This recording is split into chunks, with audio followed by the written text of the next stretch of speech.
Recording in progress. Dear audience, my name is Gabriel Acuña. I am the head of Sustainable Finance Information Oversight and the co-coordinator of the Climate Change Working Group of the Financial Market Commission of Chile. And it is my great pleasure to welcome you to the first climate-related financial risk conference of the Financial Market Commission of Chile. We have organized this event with invaluable support of the Inter-American Development Bank, the Central Banks and Financial Supervisors Network for Greening the Financial System, NGFS, and the British Embassy in Chile. We are now in our second and last day, and just like yesterday, today's panels will be held in English. However, there is a simultaneous translation option available to you by changing the language option at the bottom. We start this day with an extraordinary panel titled Institutional and Financial Markets Challenges of Climate-Related Risks, with two great international experts on the topic. Moderating this panel and chairing it, we will have Commissioner Dr. Bernardita Piedrabuena.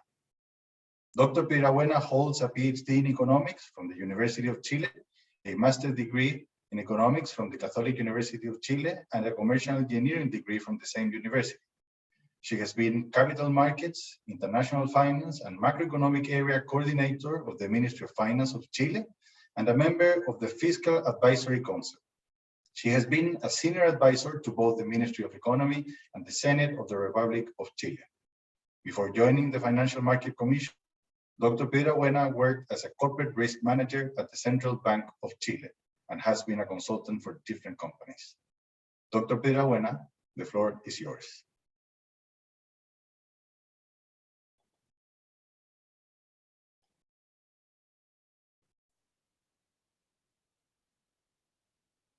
Sorry. Thank you very much, Gabriel, for your presentation. For me, it's an honor to be here, to be chair of this panel.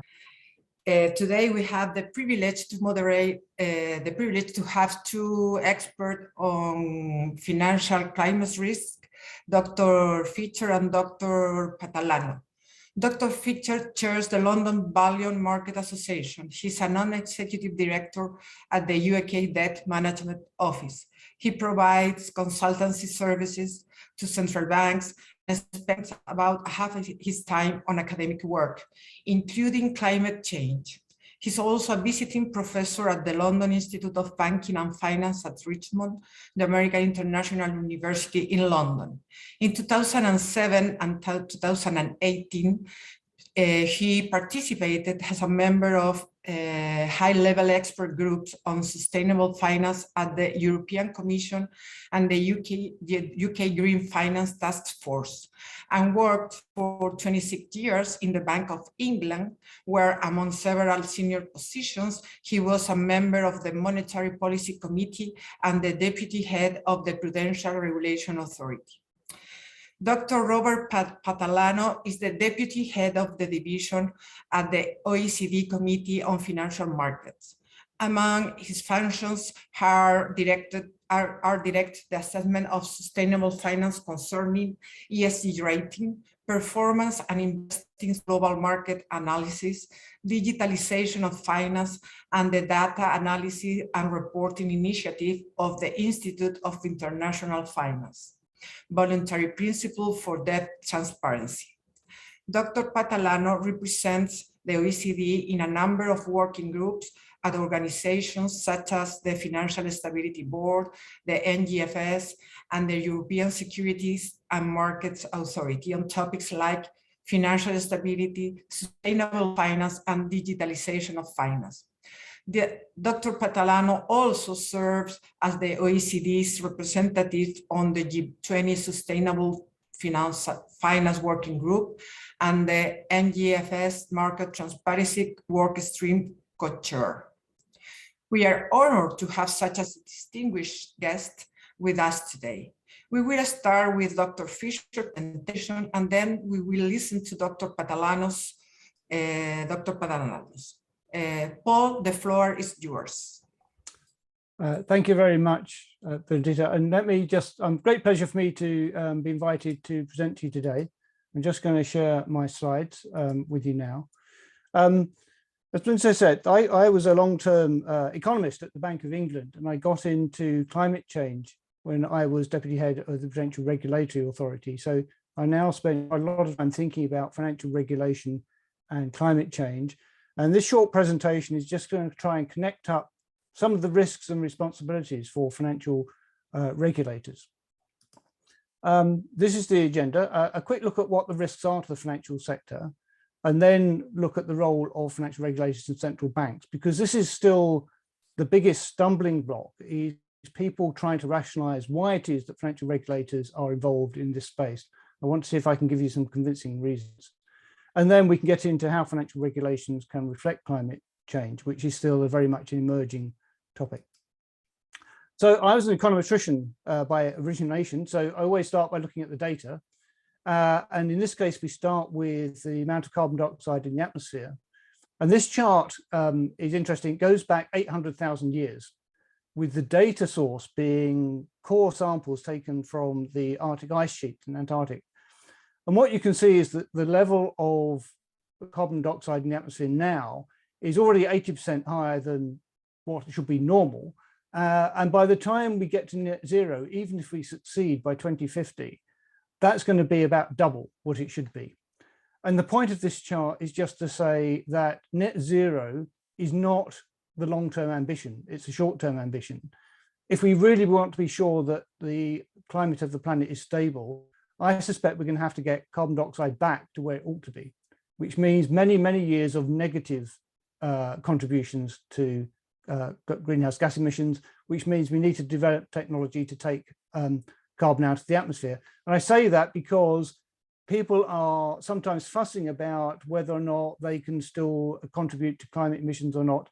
Clearly, we need to shift this debate to one where we have to do everything we can to take carbon dioxide out of the atmosphere if we want to make sure that we have a stable climate. And then we look at the global warming data. And this chart from UK's Meteorological Office uses several data sets just to show some of the measurement variation in the different seasons. But we're already at about plus 1.2 degrees. And these numbers, when we talk about global warming, a lot of people talk about plus 1.5, plus 2, without saying what it's relevant to. And if you read the Paris Agreement, it's the average temperature between 1850 and 1900, which is taken as pre-industrial, which it is for most countries. It doesn't happen to be for the UK, but it is pre-industrial for most countries. And at first glance, this chart appears to show a trend back to 1900. But I think that's a bit misleading. If you put on a couple of reference lines, what you can really see is that global warming started to accelerate around about 1970 or so, and has been on a very sharp upward trend since then. And this is not a coincidence, because this is when the Asian tiger economies started to really grow and add their climate emissions to those that were taking place in North America and Europe. And now North America and Europe are actually on declining trends, and the largest emitters currently are places like India and China, although of course in the case of China, a lot of that is for export to Western countries. So we still have the blame, if you like, even if the origin has shifted. So this trend is not linear, it's been accelerating. The other to take from this graph is the volatility of the temperature year to year globally. And if one breaks it down into smaller geographic regions or smaller time periods, it gets even more volatile. And so we have a nonlinear trend with extreme volatility, and the financial risks relate to that, because the financial risks that are likely to get firms, particularly financial firms, is the short run climate shocks, whether from policy or physical risk we'll come on to. It's the volatility which is likely to get people first before the trend does. The trend is very important. It means things get worse and worse over a long period of time. But it's the volatility I want to stress in terms of the financial risks and the difficulty of predicting this trend. A lot of financial risk management is based on past data sets, but the past data sets don't include what we are going to see. And so they're of limited use. We have to extrapolate forward and use scenario analysis to try to work out what will happen as temperature continues to warm. So what are the risks? We have a standard layout now of physical, transition and legal risks. The physical risks I won't spend too much time on because people are very familiar. The storms, the floods, the droughts, the wildfires, the hurricanes, which are increasing in number and increasing in severity. And there is data to support that from the Insurance Institute, which collects that data over a run of time. And a lot of those are climate-related risks. And they will map into things like credit risks, including sovereign credit risk, market operational risks of the type we are familiar with. For me, the interest is in the transition risks. As an economist, I know the structure of the economy is going to change, both in demand and supply. People will be demanding different goods and services, simple case electric cars, perhaps more air conditioning, perhaps less single-use plastics. And on the supply side, well, renewable energy and changes to things like recycling all will change the structure of production in the economy. So the actual makeup of the economy going forward is going to change, but that will probably happen slowly. What's of more interest is actually the policy risks. Governments have promised to do something about global warming. And when they make those announcements about what they're going to do, that will come as a surprise, which could affect financial asset values. There's no reason why people sometimes say, oh, we'll get warned in advance, but getting warned in advance just means you get told earlier. It doesn't mean that you get any more transition time necessarily. And so the actual policies to mitigate climate change or adapt to it could actually be part of the risks. And that's interesting. That includes financial regulation. Financial regulation is on a path where it's getting tougher and tighter on this topic, and that poses a risk to firms that ignore it. And finally, we have the legal risk that people will get sued for climate change, either causing it or for not doing something about it. And I've got some information on that. First of all, to take it from the general to the specific, here's two charts of stock prices. One on the left is Pacific Gas and Electric, big utility company from California, which ended up in Chapter 11 bankruptcy. You probably know better than I because of wildfires in California, which were blamed partly on the company's equipment or for their mismanagement of forests, were actually due to, of course, prolonged drought in those areas. So we have a direct link between a physical climate event and a company going bankrupt. So that's one. And on the right-hand side, we have Peabody Energy, the world's largest private coal producer, which also ended up going bankrupt. And that was in part, not wholly, but in part because of the Obama administration changed policy towards gas, particularly as fracking became available, and away from coal. And so arguably that is a transition policy-related risk, causing an individual firm that went to go bankrupt. And I have sat with investors who had both of these in their portfolio and lost all their money. So that going from the general climate risk through to very specific financial losses to investors. And on the legal risk, there's a database which tries to keep track of climate-related legal cases, which gets updated every year. Here's a map, not surprisingly, the majority in the United States, most litigious society, but Australia has got a lot as well, then the UK and continental Europe.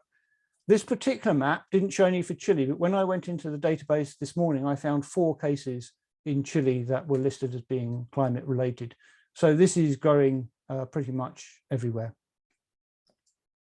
Now, how do we think about this in terms of financial regulation? I think there are 2 legs, and you will hear people talk about double materiality.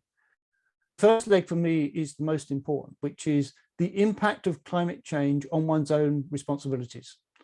And climate change does affect what regulators are doing because it causes risks, material risks, to the safety and soundness of the firms you authorize.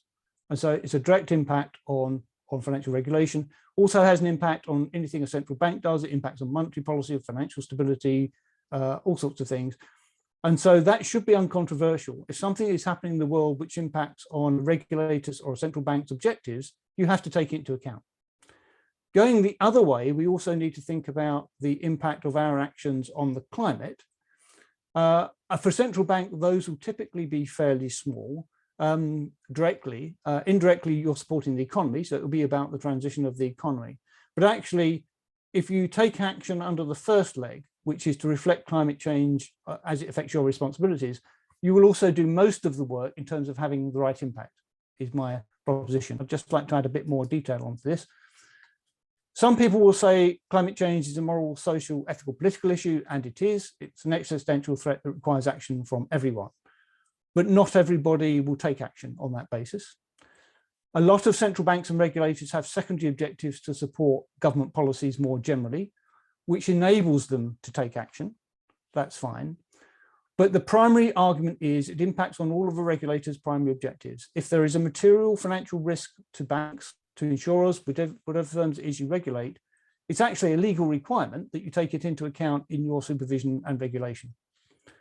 So this isn't about having a new objective or a change to mandates.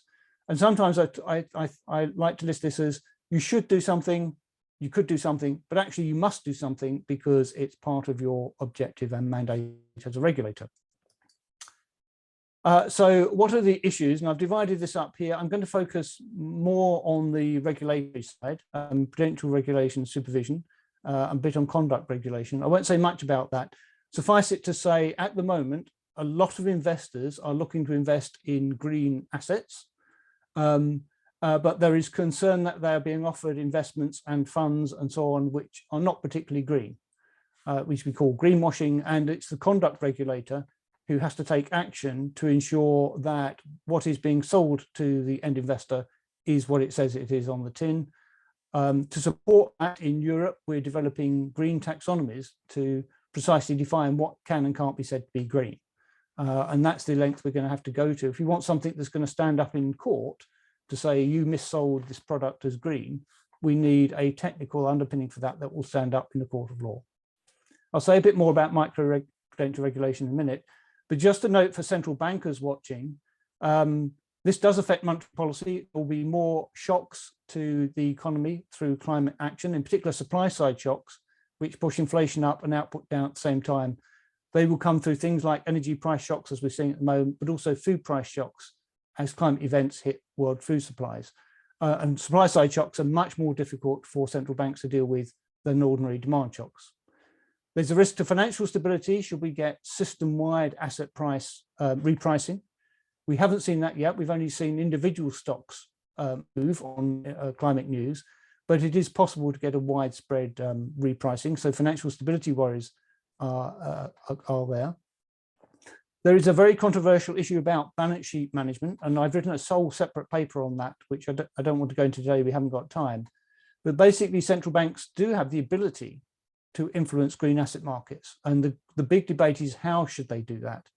Particularly right now, when there's actually a shortage of green assets rather than a shortage of demand to invest in them. So banks ought to be focusing on how to promote green asset markets rather than necessarily adding demand. And central banks and regulators alike, well, they all have internal processes. They are employers, they have buildings which require things like reducing energy usage and so on, and looking at their own processes. So let me come on to what I want to spend most time talking about, which is prudential regulation and supervision. Now, the conduct here, we did a report at Cambridge back in 2014. I've since written with the author, Kern Alexander, separately on this. The Basel system of regulation would allow supervisors to take climate risks into account without any changes. Okay, so you don't need to change the rules, the laws, or whatever. If climate risks are a material financial risk to a firm, they have to take them into account. They have to hold capital against them, and you don't need any special change to regulation. Now, you may want some because you may want to be very specific about it, but you don't need it. That's the point. So you don't need to wait for a new Basel agreement or for new laws to come in. You can just get on with it. Now, there are 3 pillars to the Basel system, which I hope at least some of you are very familiar with, probably more so than me. Basel system is a little bit antiquated, but there's actually quite a lot behind it, as you can see in this little picture of the 3 pillars here. As yet, where there is least action is on pillar 1, which is standard minimum capital requirements. In Europe, they have been arguing for a green supporting factor to lower risk weights for green investments. That's pretty difficult to justify on a risk basis. Investments in things like wind farms appear to be about the same level of risk as infrastructure investments always have been. It's also difficult to implement something for an asset class which doesn't really exist yet. There is no definition yet of green asset classes beyond green bonds. But what is true ex ante is that assets which are exposed to carbon risk, fossil fuel industry investments, for example, or property in particular below sea level locations, they would carry more risk than currently implied by Basel. And so there would be a case for increasing the risk weights on certain assets, not for reducing them.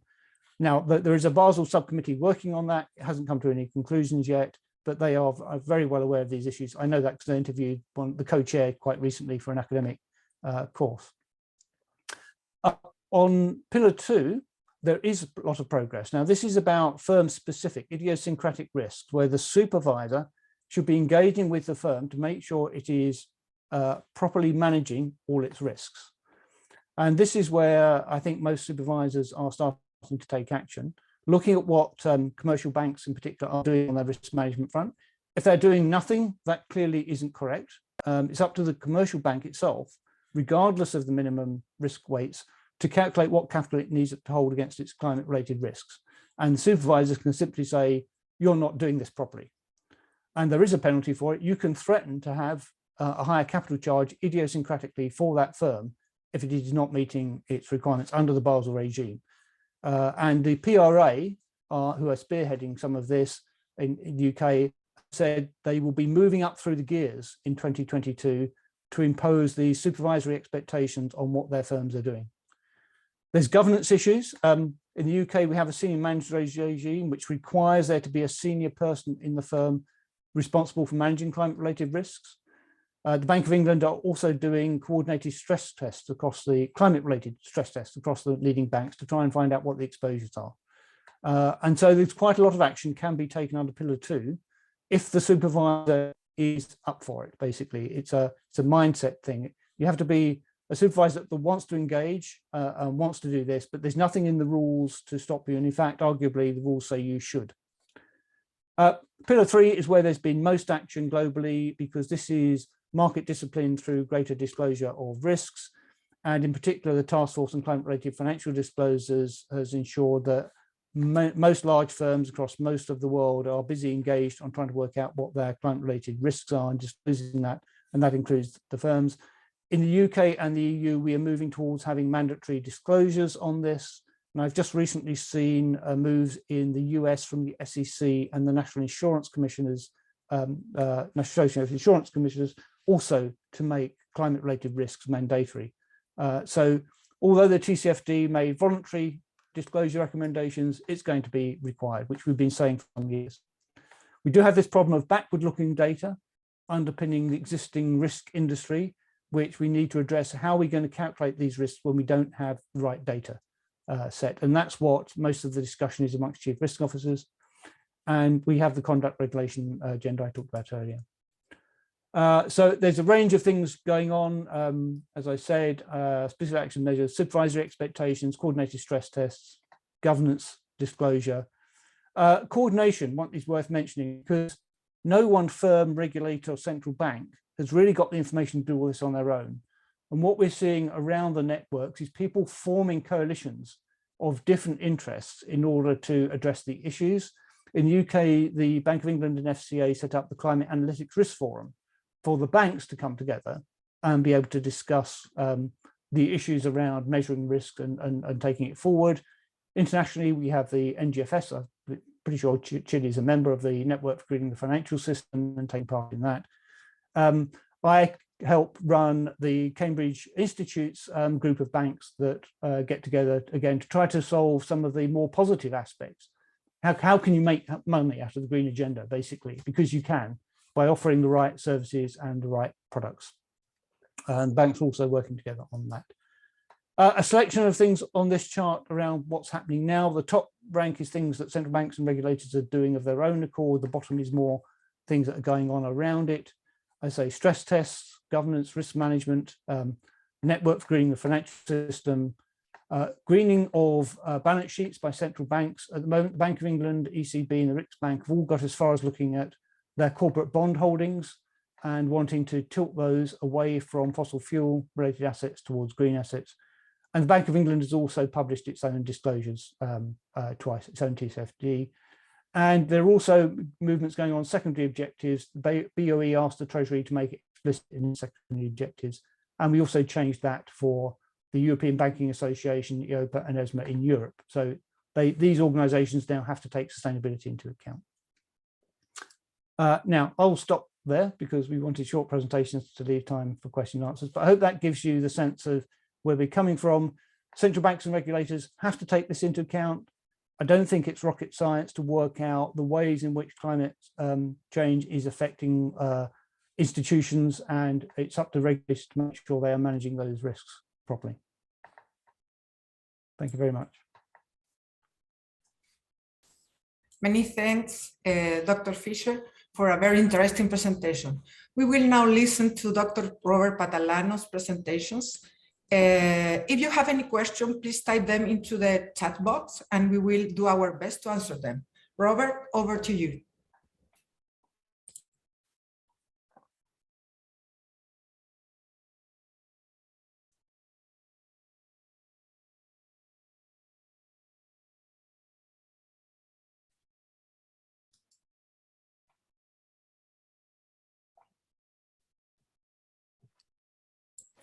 I'm sorry, but Robert is having some technical problem to come. Oh, there is Robert. I see you, Robert. Yes, hello. Oh, nice. Many thanks to overcome all the difficulties that you had. Thanks. No, I'm actually calling in from my iPhone. Apparently, IT reasons, my computer wasn't able to, but if you can see on my iPhone, we're all set. Yes, we see you and hear you very well. I don't know if you need some help with your presentation. Do you need that we pass it? Yes, if you could upload it, that would be great because I'm not able to do that. Okay, here we are ready for that. Oh, great. You can see there. So the floor is yours, Robert. Oh, okay. Very, very good. Wonderful. So why don't I start with just an introduction to thank, obviously, Bernardita and the Chilean authorities, the market regulator and the central bank.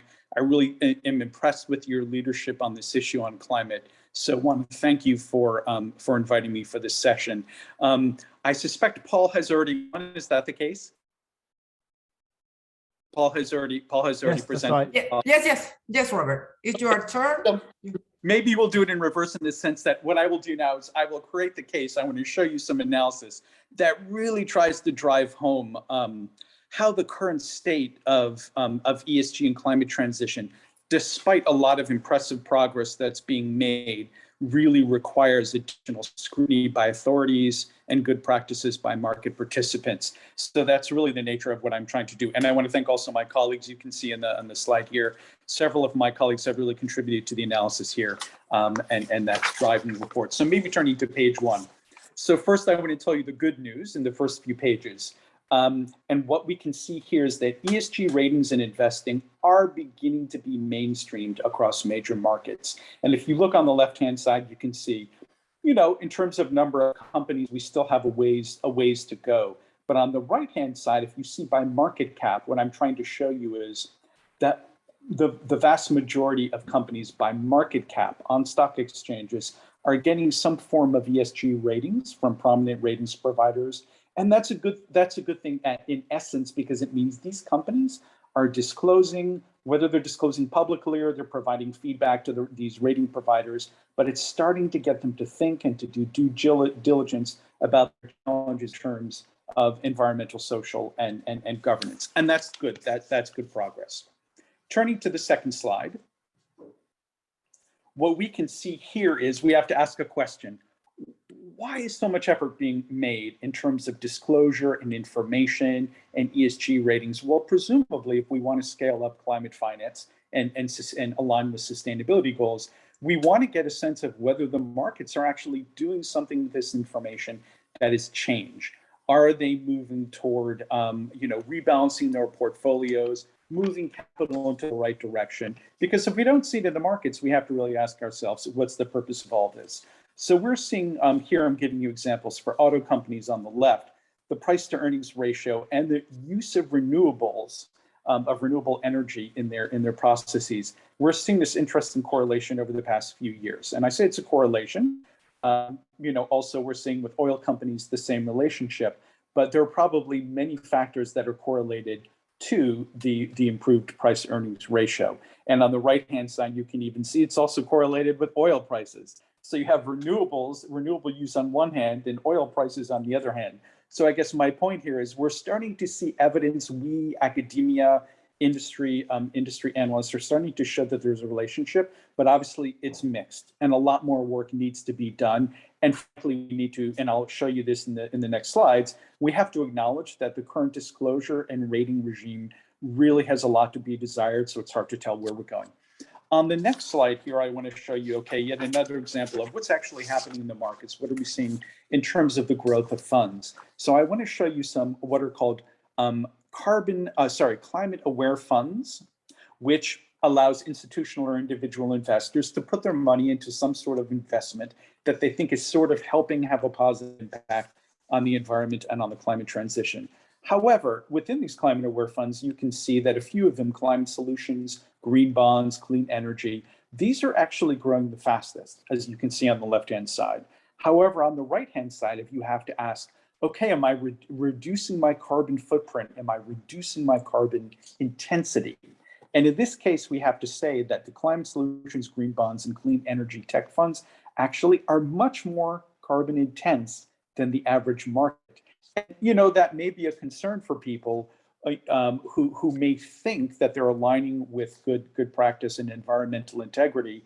And in fact, they're going to need to do a lot of monitoring for many years to make sure that the issuers in these funds actually reduce their footprint. So that's something to be aware of. Turning to the next slide. Here we go. So now let's turn to a bit of the challenges in the market with disclosure and with ratings. So here we can see the climate transition metrics and products, you know, they really need to have greater alignment. What I want to show you here, I guess a key question is, to the extent that ESG should align with climate transition, should align with environmental integrity, we picked two metrics. One is CO2 emissions, and another is carbon intensity. And what I'm showing you here is that for several prominent ESG rating providers, you might think that somehow as you go from low ratings to high ratings, that carbon footprint would reduce in these companies, or even that the carbon intensity would reduce. And what I'm showing you on the left-hand side is that in 2 of the 3 cases, the carbon footprint actually increases. And on the right-hand side, we can't say that carbon intensity decreases. And in some cases, it's even higher for some of the higher rating companies. And that too raises questions about, you know, what is the E of ESG, and is it a metric that we can use either for central banks or regulators or investors as a proxy in any way for greening? I think, you know, that it really raises questions. Next slide, please.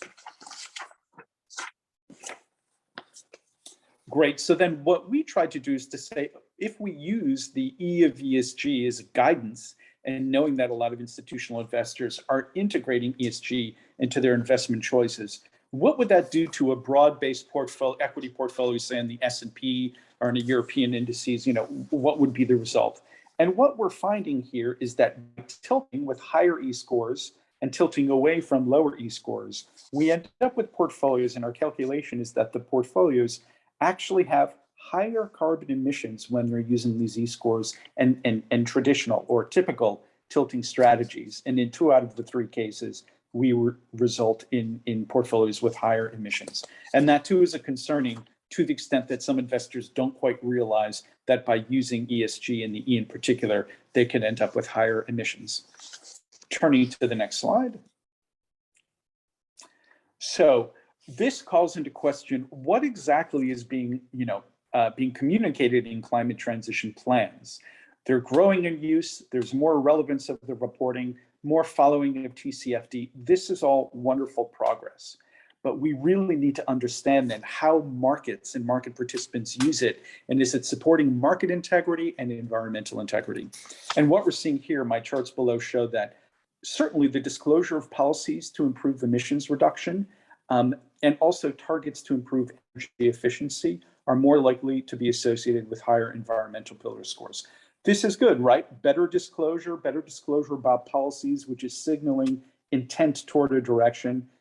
This is impressive. And also we can see that disclosure of transition strategies and climate risk management, they're also associated with higher scores. All wonderful.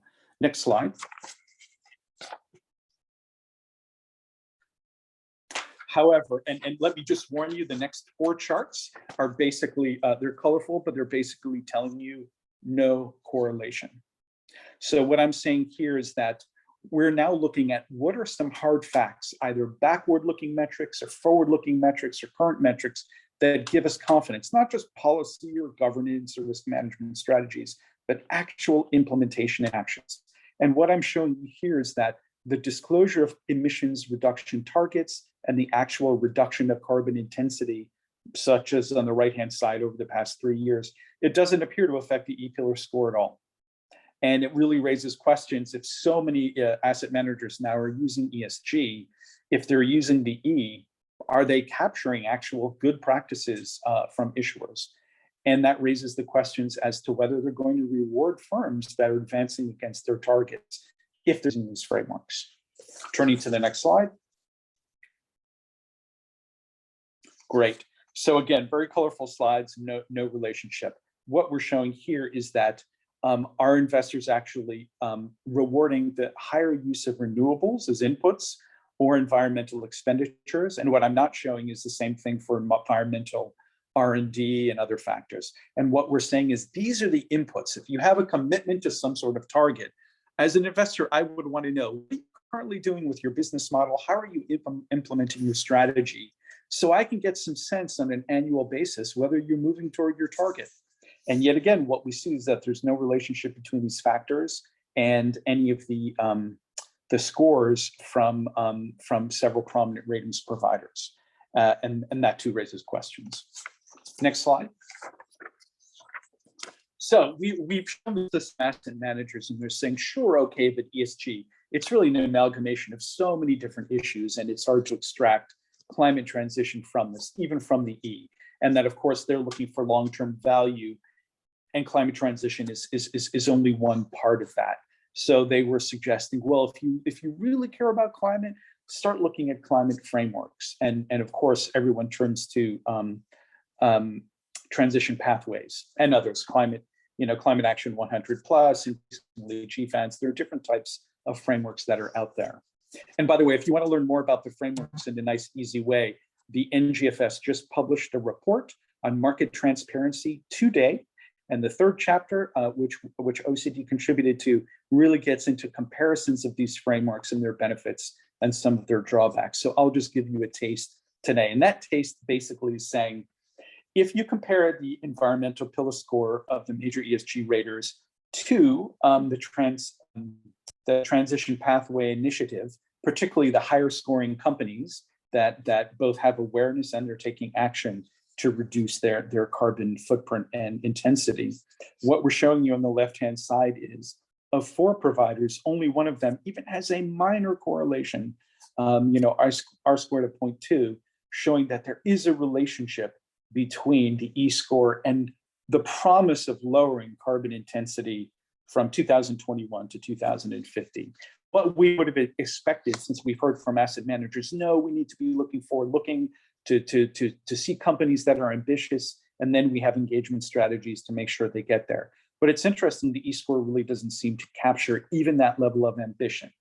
And then we said, okay, let's look at Transition Pathway Initiative and their carbon performances, the forecasts of firms with an excellent E-score and a high TPI level 4 management score. This is about the highest score you can get from Transition Pathway.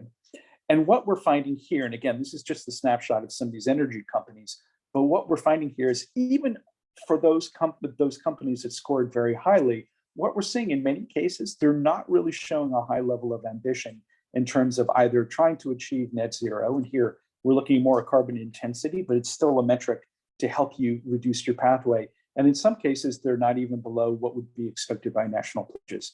So I'm giving you some snapshots here. We've done more analysis and we'll be publishing a report in May that will really go into more detail. I think we're seeing better practices with automobile firms that are really much more ambitious by 2030 of trying to hit net zero. So we do see some positive engagement, but I guess categorically, we still see a lot of areas where despite a lot of these scores that may mask the underlying data, unless you're really doing the analysis like we are, the practices are really mixed, and there's a lot of practice that really doesn't cut it in terms of what you would think would be investable from an investor that's climate aware.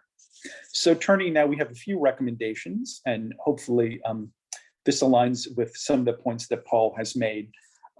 First, actions are clearly needed by both financial authorities and market participants in terms of good practices to ensure that market practices are strengthened and better aligned with sustainability goals. We're not saying, of course, that every investor has to be aligned, but we're saying the practices and the products and the ratings, if they give the impression, if there's an E of ESG or climate aware funds, they need to be really transparent as to what the purposes of these products and methodologies and what they're trying to achieve, and have mechanisms in place that if there are promises, that there are actions and surveillance and engagement against those promises that achieve some sort of result. So the first is ensure global consistency and comparability and quality of the core ESG metrics. We want to promote transparency and comparability of scoring methodologies. We know, of course, this is proprietary, but you need to have some sort of explainability. If you have methodologies that are translucent and the end user doesn't know how you came to your score or what's driving it, that's concerning. And then we have to, this is an OECD perspective, but we should improve the relevance and precision of the E-score. So, if you can't tell that element of climate transition, there could be a sub-metric that would help us. And then in terms of markets and climate transition, greater use of granular forward-looking disclosure metrics, commitment to science-based targets, third-party verification of that to ensure integrity, and then overall stewardship plans are, as you can tell, all of this is saying that stewardship plans and investor engagement is really important, since there are a lot of long-term promises to make sure on an annual basis, the strategies and the implementations give confidence that these companies are moving in the right direction. And those stewardship plans need to make very clear, we're not saying divestment, but at the end of the day, if you're engaging, and after several years, these companies are not sticking to their promises, there need to be mechanisms to make them understand that's not acceptable. And there are a host of ways you can do that, from remuneration to votes against the current boards, et cetera. And then lastly, if I could just go to the final slide, and I won't go into detail here, but since some of you in the room are central banks and others are overseeing financial markets. Sorry, if you could go to the last slide. There should be one more slide. There we go. So just for central banks, and again, you can see this from the NGFS report as well that was just published. It's really important that if you're central banks and you're using this for market monitoring, for financial stability, or for own portfolios, however you want to use it, you really need to get underneath the hood of these methodologies to understand their strengths and drawbacks, what metrics they prefer, how they're weighting in order to make sense of it. And then for financial markets, there's a lot of movement toward mandatory climate reporting.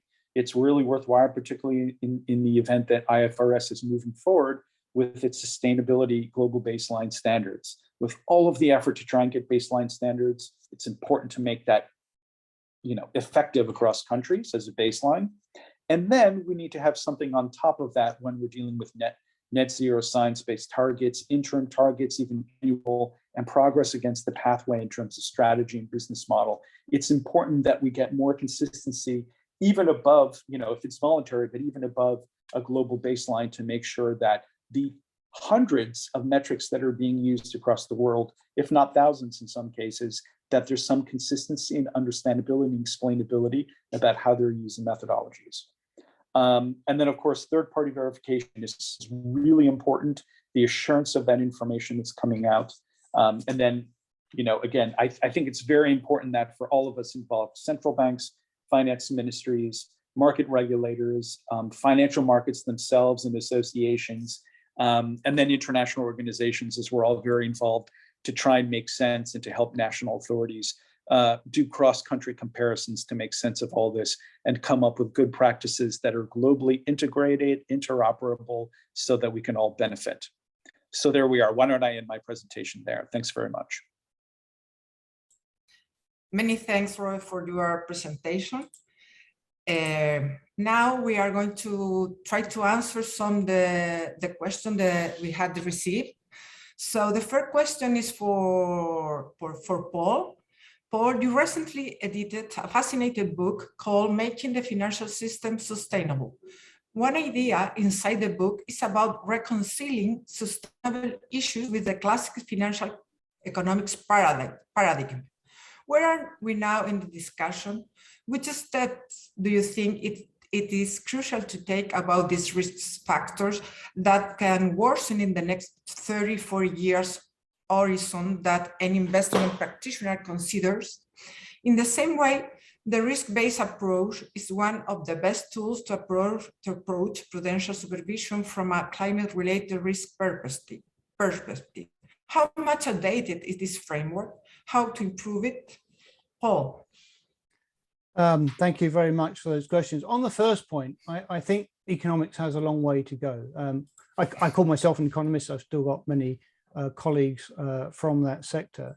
Those economists who are working on this issue, I think, can contribute a very great deal to our understanding by using the logic and the discipline of economics. But the economics as a paradigm has a lot of constraints. It tends to be built around models. Those models are often assume an equilibrium, whereas what we're dealing here is an unstable trajectory. It's a bit more like unstable government debt dynamics in terms of a study. And a lot of the models that we would use in economics don't really apply for unstable paths.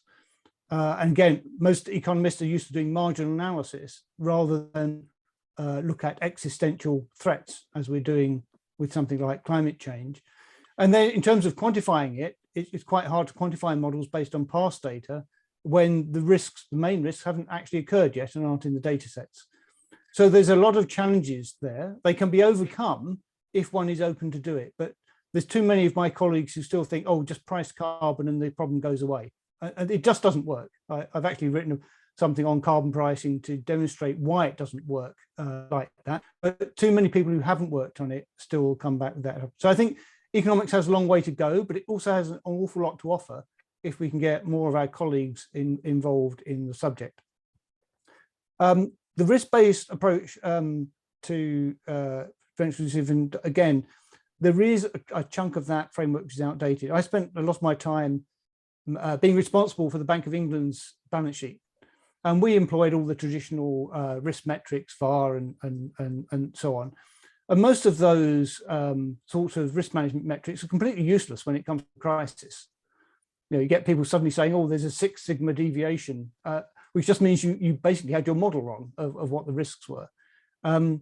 And so we need a much more, I think, holistic view of what sort of risks are facing us, particularly in the tails. And it can be done. It's very interesting that the risk management done in the insurance sector is completely different in terms of the internal models they use.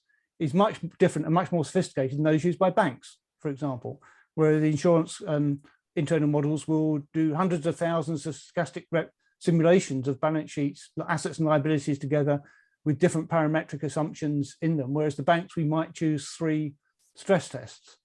And so we do have the tools and they can be used. But I think you know, basing everything on what the probability of default is and what the loss given default is using past data sets is far too restrictive for this sort of analysis.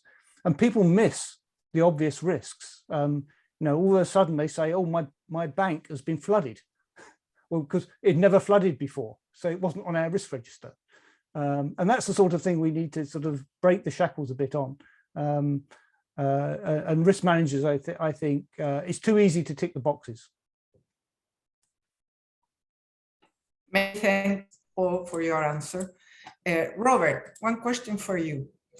You have writing about the challenges between more green debt and higher levels of indebtedness of companies. Today, we see how many countries have levels that haven't been seen in years, level of inflation, including Chile.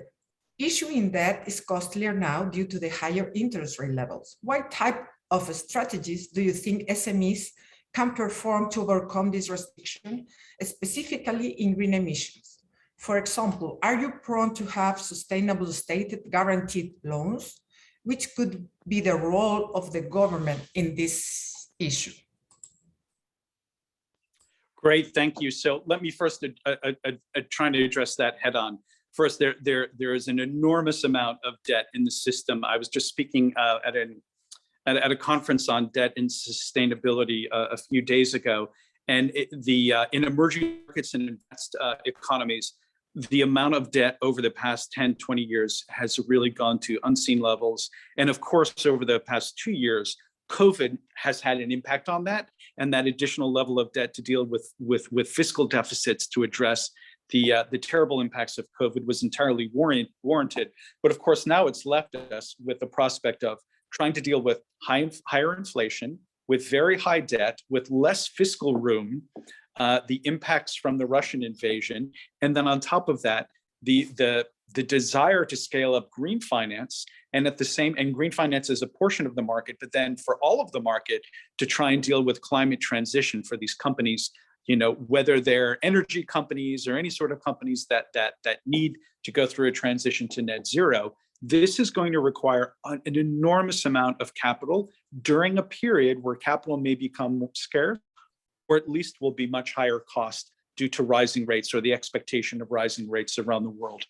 So what can governments do to help with that? So yes, I agree with your point that somehow governments, whether it's with infrastructure or with some form of implicit or explicit subsidies or guidance for blended finance, to try and provide green financing for SMEs. And there are some great examples in Europe where SMEs are getting funds from European funds, and also with public and private sector funding to try and scale up green for infrastructure, for small businesses, to make sure that they're both energy efficient, they're creating some sort of innovations to try and help with the broader climate transition, and this is welcome. And you can do that by making capital available, by changing the cost of capital, by changing the risks associated with that capital with some sort of subsidies or guarantees, and those are all welcome, and we're starting to see more examples across the world of how to do that.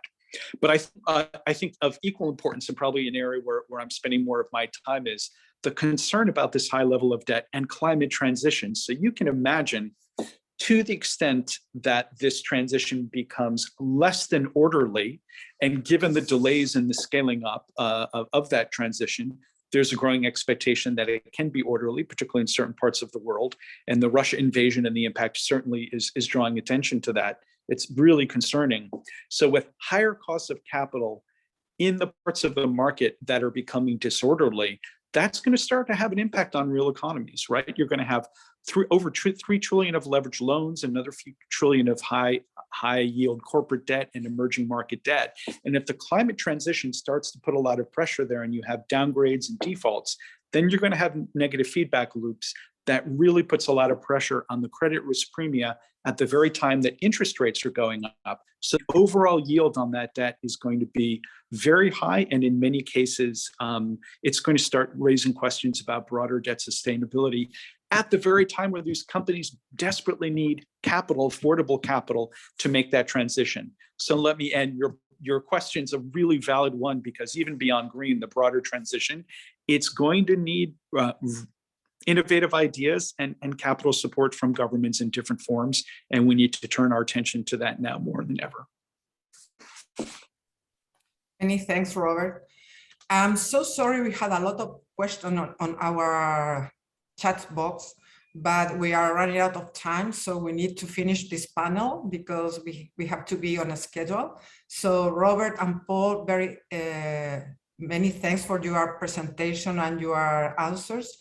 So I give the floor to Gabriel. So many thanks to all of you and our audience. Bye. Thank you. Many thanks, Commissioner Piedrabuena, for that skillful moderation of the panel. And as she just said, we're very grateful to Dr. Fisher's and Dr. Patalano's excellent presentation and interesting conversation. I think many interesting points were made here that we will need to study and go over again. Now we're going to continue with the second panel of the day, which is titled ESG, Market Development and New Disclosure Standards. And to understand and discuss these matters, we have two first-rate guests. We have with us Dr. Fabio Natalucci. He holds a PhD in economics from the New York University and a bachelor's degree from the Luis Guido Carli University. Dr. Natalucci is a deputy director of the Monetary and Capital Markets Department and International Monetary Fund.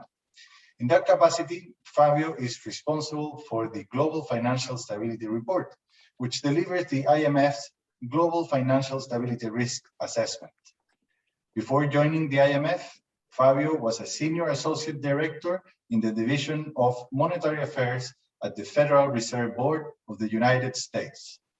Between October 2016 and June 2017, Dr. Natalucci was Deputy Assistant Secretary for the International Financial Stability and Regulation at the US Department of Treasury. Many thanks, Fabio, for joining us today. We also have with us Mariana Escobar. Mariana holds a master's degree in international relations from Bentley University and a master's in international affairs and development from Columbia University. Mariana is currently an advisor to the Financial Superintendent of Colombia, responsible for the Financial Superintendency of Colombia's Green Finance and Climate Risk Strategy. Mariana joined the SFC in 2018 to support the design of the innovation strategy of the superintendency. Before working there, Mariana served as Deputy Director of Postal Affairs at the Ministry of Information and Communications Technology and as an advisor of inclusion in the Department of Social Prosperity.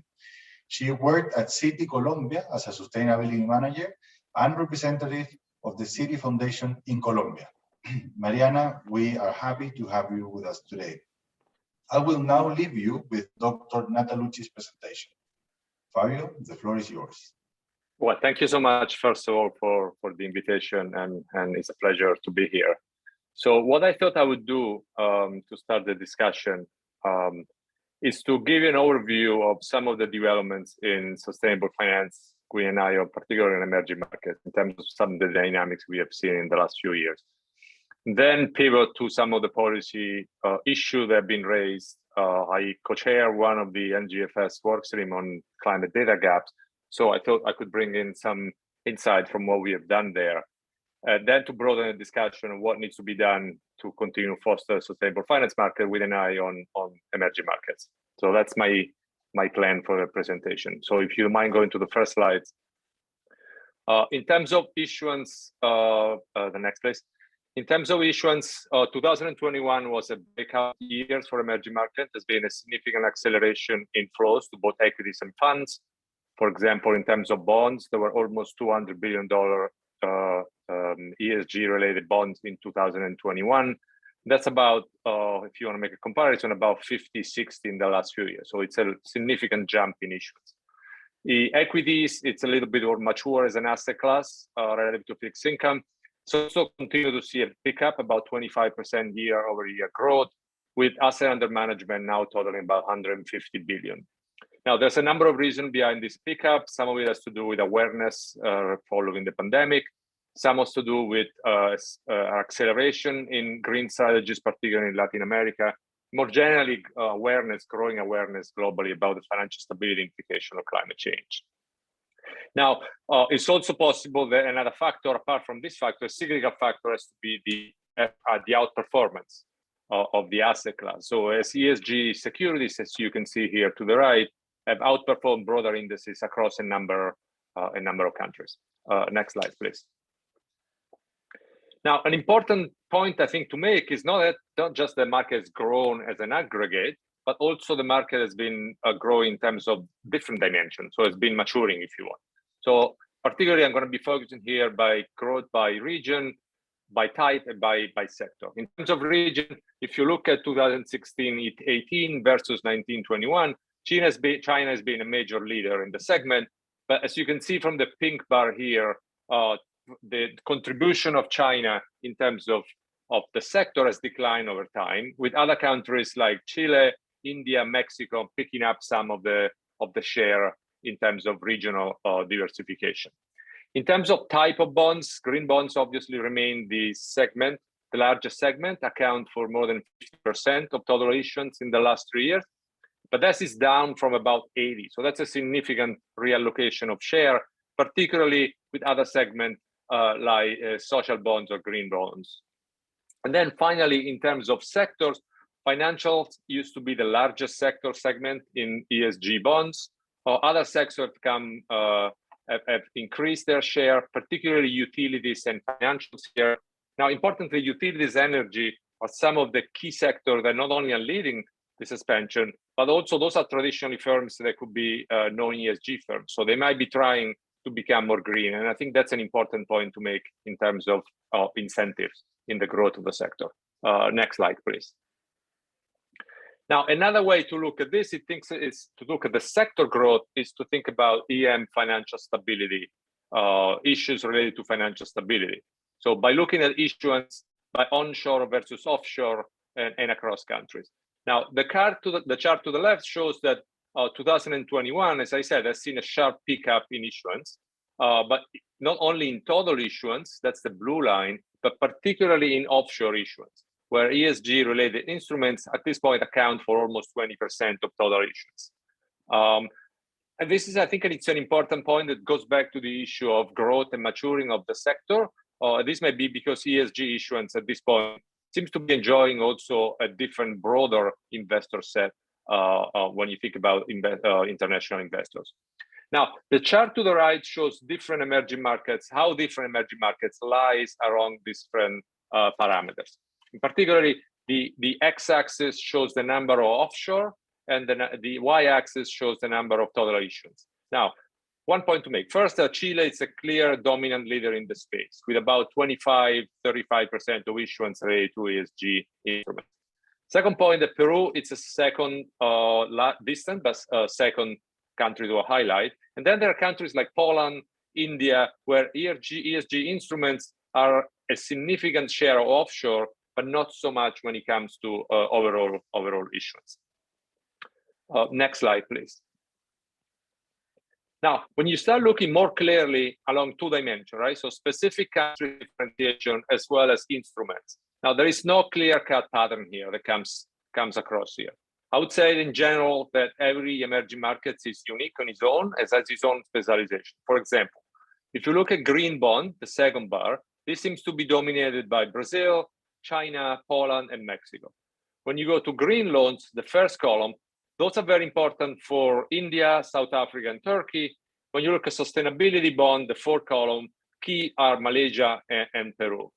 And this is important because I think it shows that the expansion, it's important, the growth of the sector, it's not important because it's growing across sectors, because it's growing across geography, but also it's expanding in terms of kind of instruments. And I think it's important because it can pick up different needs across different countries.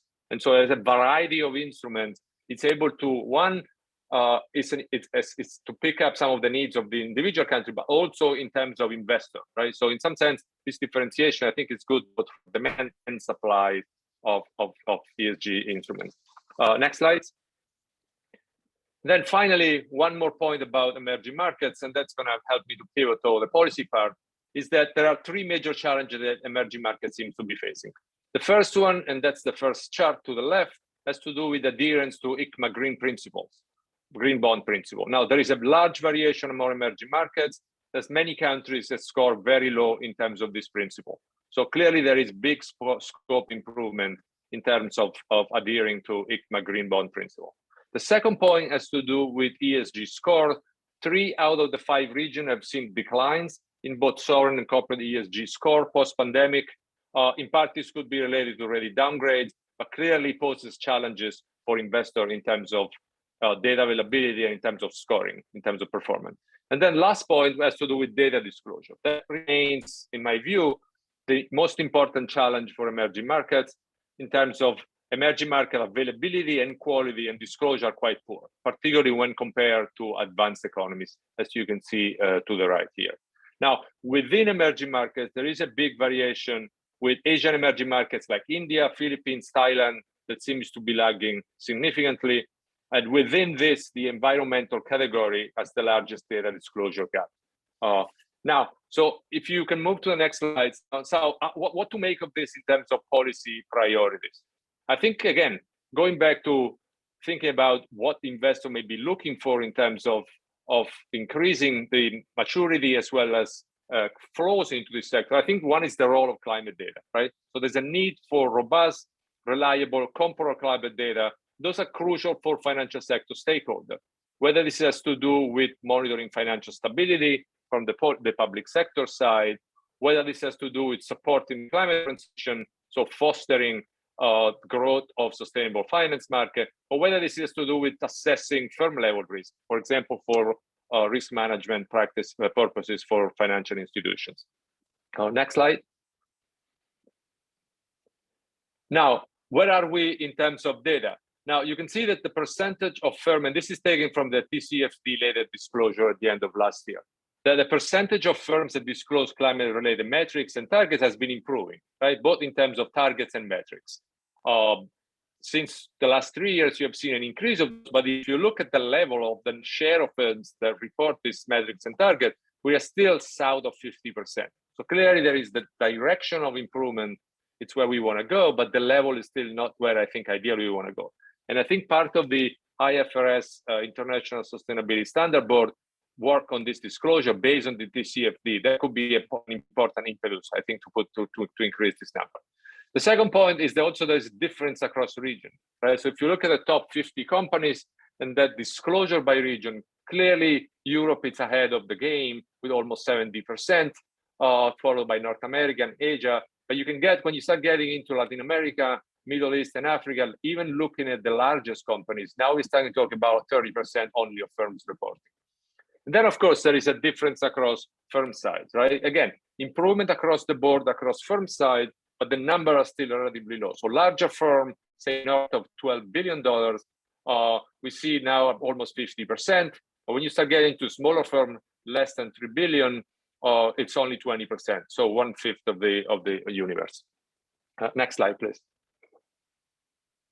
Now, so what the work we have been doing in the NGFS in this work stream on bridging the data gap has been trying essentially identify data needs and data availability, implicitly pointing out to where data gaps and coming out with policy recommendations. And so the way we have done this is coming up with a user-centric approach aimed at identifying first the needs of climate data users in the financial sector, the stakeholder, and then setting up a repository of data needs, focusing on use cases, so data items, metrics, and use cases.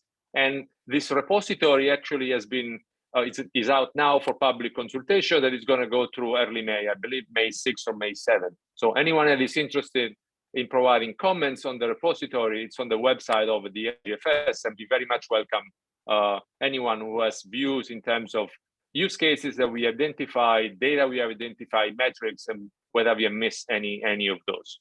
Next slide. Now, to give you an idea, in terms of stakeholder, we have identified 6 stakeholders. So central bank, supervisor, financial institution, primarily bank essentially, insurer, pension funds, and other buy-side entities and investor. And then we identify 6 use cases. So exposure quantification, investment lending decision, macroeconomic modeling, financial stability, climate-related disclosure, and scenario analysis and stress testing. And this is how this repository is built. Now, to be clear, repository, it's not a portal where you go and get data for free, right? Think about this as a catalog. So you go in based on who you are among this stakeholder category and what's your use cases. The repository gives you a list of what is available in terms of like data sources, where to find the data, essentially.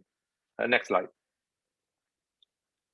Now, a quick summary based on what we had identified in May of last year when we published an interim report. And some of this, I think, has been confirmed through the work that we have done. That there's going to be, at the end, once the public repository consultation it's closed, we will finalize a final report that will be hopefully published sometimes in the next few months. Now, but what have we learned so far? I think one, this is a very crowded landscape, right? There's a lot of initiative on the table, particularly going to COP26 and coming out of 26. I still believe that the NGFS has a unique viewpoint here, has a very wide range membership, but clearly there is a pressing need for coordination of efforts and overlap, right? There's a long list of stakeholders now involved from the FSB, the G20, the IFRS, the G7. So clearly there's a need for coordination of efforts and avoid overlaps and use of scarce resources. Now, the main challenges that we have highlighted, one is that the largest data gap seems to be existing related to forward-looking data. Think about, for example, to emission pathways and targets. Second, there is a limited availability and granularity as it relates to carbon data, particularly Scope 3 emission, and then also the geographical data and asset location. This is really important, particularly for physical risk. And then number 3, there's a need for some assurance about the quality of climate-related data through verification, auditing mechanisms, as well as improving data accessibility. Now, toward this end, I think solutions like open source, for example, open climate, for example, open source climate, data collection, distribution through machine learning technique. I think leveraging of technology here could be really important in terms of making scalar information available in a more structured way, improving data access, for example, through geospatial data. This is a very fast growing field where images from satellites and space are used to identify particularly hazard and in physical risk, and allow insurance companies to tailor essentially their contract to the specific needs of some of their clients. Next slide. Now, just to close on terms of what has been done, the way we think about this at the fund, we call it the climate information architecture, and there are like 3 legs, right? One has to do with high quality, reliable, comparable data. I mentioned the NGFS bridging data gaps. FSB is doing work on this from the financial stability standpoint as well. There's also a need for harmonized set of climate disclosure standard. Here, what is being done again, IFRS collaboration with the CFD or IOSCO. Perhaps the place where there's more work that needs to be done of the 3 leg is improving convergence in terms of climate finance classification. And we're doing some work here jointly with Rob, the OECD, Rob Patalano, as well as the World Bank and the BIS under the aegis of the G20 Sustainable Finance Working Group. Next slide. Now, what is the role of the fund in this, and how can we help with emerging markets? So we've been obviously covering climate financial stability, climate risk in a number of global financial stability report. This is the flagship of the IMF. Just to give you an idea, we had one chapter in October of last year where we cover, we look at this issue, particularly with as it relates to transition risk in the investment fund sector. We also have a climate change indicator dashboard the statistics department produced at the fund. We are integrating climate risk analysis in financial sector assessment, particularly climate transition risk. And then we have been supporting international efforts, which I've already mentioned. So, and to conclude here, what are at this point the major challenges for emerging markets? And that takes me to my last slides.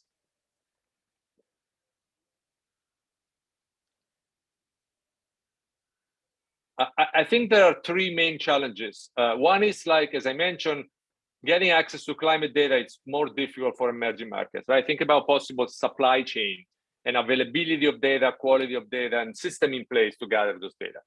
The second point in terms of challenges and opportunity has to do with transition classification.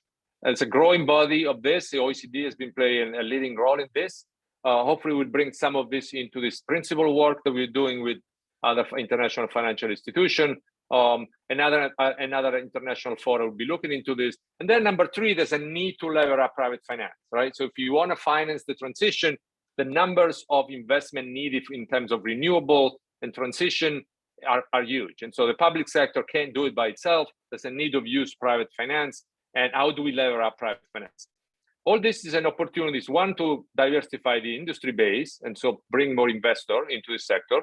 2, opportunity to invest in renewable, leveling up, crowding in private finance. And also, more broadly, we have done some work showing that in terms of ESG investor base, because of the horizon that this investor have, it seems to be so far to be behaving as a little bit more stable investor base compared to the more sensitive to global factors in terms of capital flows. There could be a benefit from a financial stability perspective. And thank you so much again, and I'll stop here.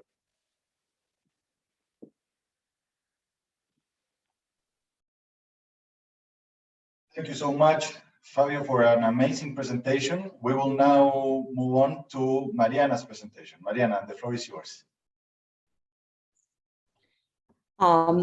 Thank you, Gabriel, and to the CMF, IDB, obviously NGFS for hosting this event and inviting the Superintendencia Financiera. I'm just waiting for the slides to come up.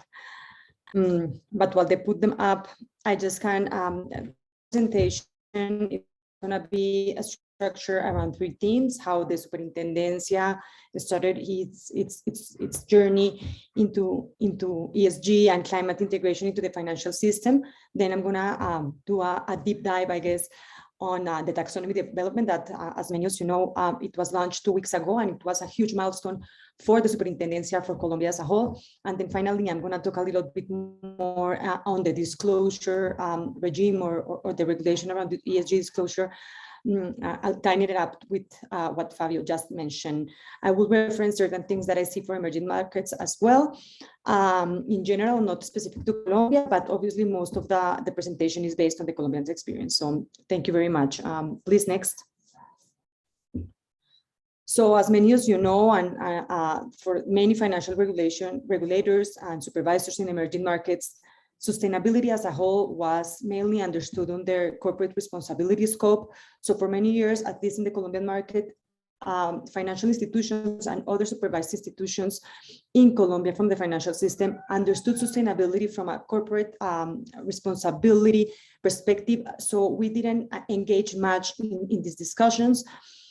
In the case of Colombia, what really encompasses or a big milestone in the financial market development for a greener financial system was around the Colombian Green Protocol. It was a voluntary protocol developed by the banking sector and the national government, which kind of publicly, where the banking sector publicly committed to developing 3 strategies. First, ESG integration in the risk management process. So basically developing their own ESRM systems.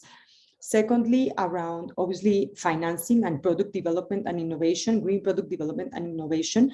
And thirdly, around their own footprint. So their scope 1, I guess, if you want to call it footprint, to reduce their environmental footprint from their direct operations. As a result of the protocol, Colombia in 2016 issued, or the banking system issued, the first green bond in Colombia. It was developed by the largest bank in Colombia. It's very important to note that the issuers in Colombia are mostly banks from the financial sector, even though we have from the real sector, the more active issuers, especially in this area, in the green finance area, it's our banks. And in this case, the largest bank in Colombia issued the first green bond in 2006. And since then, we have had many other green bonds issuance, but we also have social bonds that are picking up after the pandemic very fast, and obviously sustainability bonds. In the past couple of months, we have also seen past year, we have also seen an interest in sustainability-linked bonds, which for Colombia, it's very good news, because all these instruments, at least from the superintendent's perspective, facilitate also the transition of the economy, and it helps certain sectors that not necessarily are considered green to transform the way they operate. So, but basically in 2016, it was a milestone for greening the financial system, and it was the first issuance. And since then, we kind of we've seen many movements in the banking sector, many banks issuing their own ESRM system policies, developing their sustainability reports. Until 2018, that the Superintendencia decides to jump into the discussion. It was included into the Superintendencia's corporate strategy, I guess, if you want to call it, strategic planning. And we decided to explore a little bit more on how we could use these new innovative instruments, thematic bonds, in order to grow our capital markets. Emerging markets, capital markets, that's quite small. In Colombia, we have only 68 corporate issuers listed in the stock market. So it's very small, and we saw the green bonds as an instrument that could help attract more issuers into the market. However, when we started to get update on what was going on in general in other emerging markets, and in general in other superpowers around the world, we realized that we had to open the scope, and that we were only not going to talk about opportunities, but we also needed to talk about risks. So since then, we developed certain I guess we made certain public commitments. So first we joined the SBFN, it's called today, which is the IFC Sustainable Banking and Finance Network that helps emerging markets really advance on this agenda. They have a benchmark system, so that can become a roadmap. So it has helped a lot the Superintendencia. We also joined, obviously, the NGFS. We were the second, after Central Bank of Mexico, the second authority in the region to join NGFS. And we have been working on different working groups there as well in order to get some ideas and to collaborate on how to green other financial systems. And finally, and I think for us was very important, we signed an MOU with the World Bank Group. So we both had help from the IFC and the World Bank. With the financial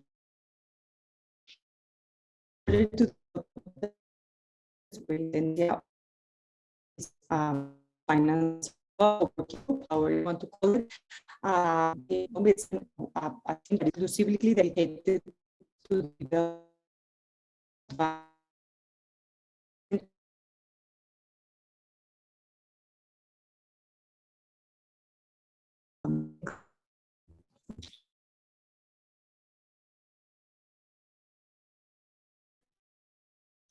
next slide, please.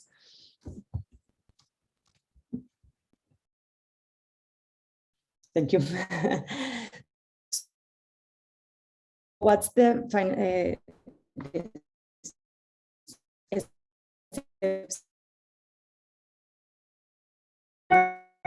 superintendent want to do more resilient funding from the risk perspective and opportunity perspective.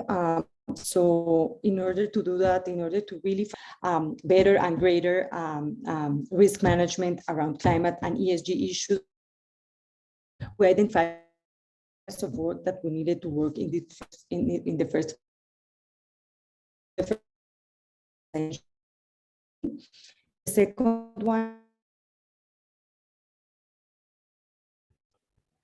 something happened with my video, but I'm going to continue and I cannot turn it on. So it's some technical glitch, I guess.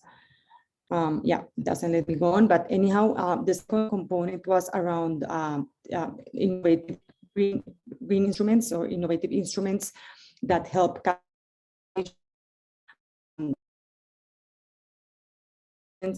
foundation. We have been in this specific aspect. We want to really send a message to the market that send the message to the market that this issue needs to be aligned with the ICMA principles.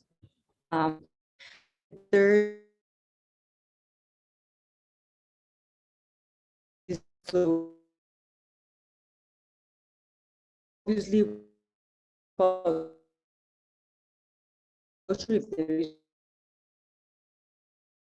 the fourth component integration. So here we also needed to kind of level up the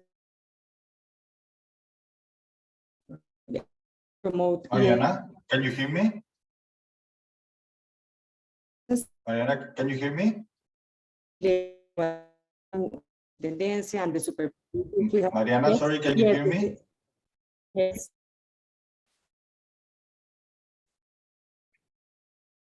Mariana,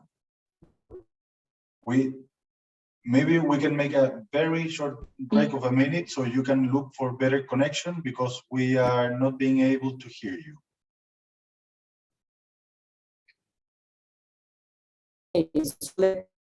Mariana? Mariana, can you hear me?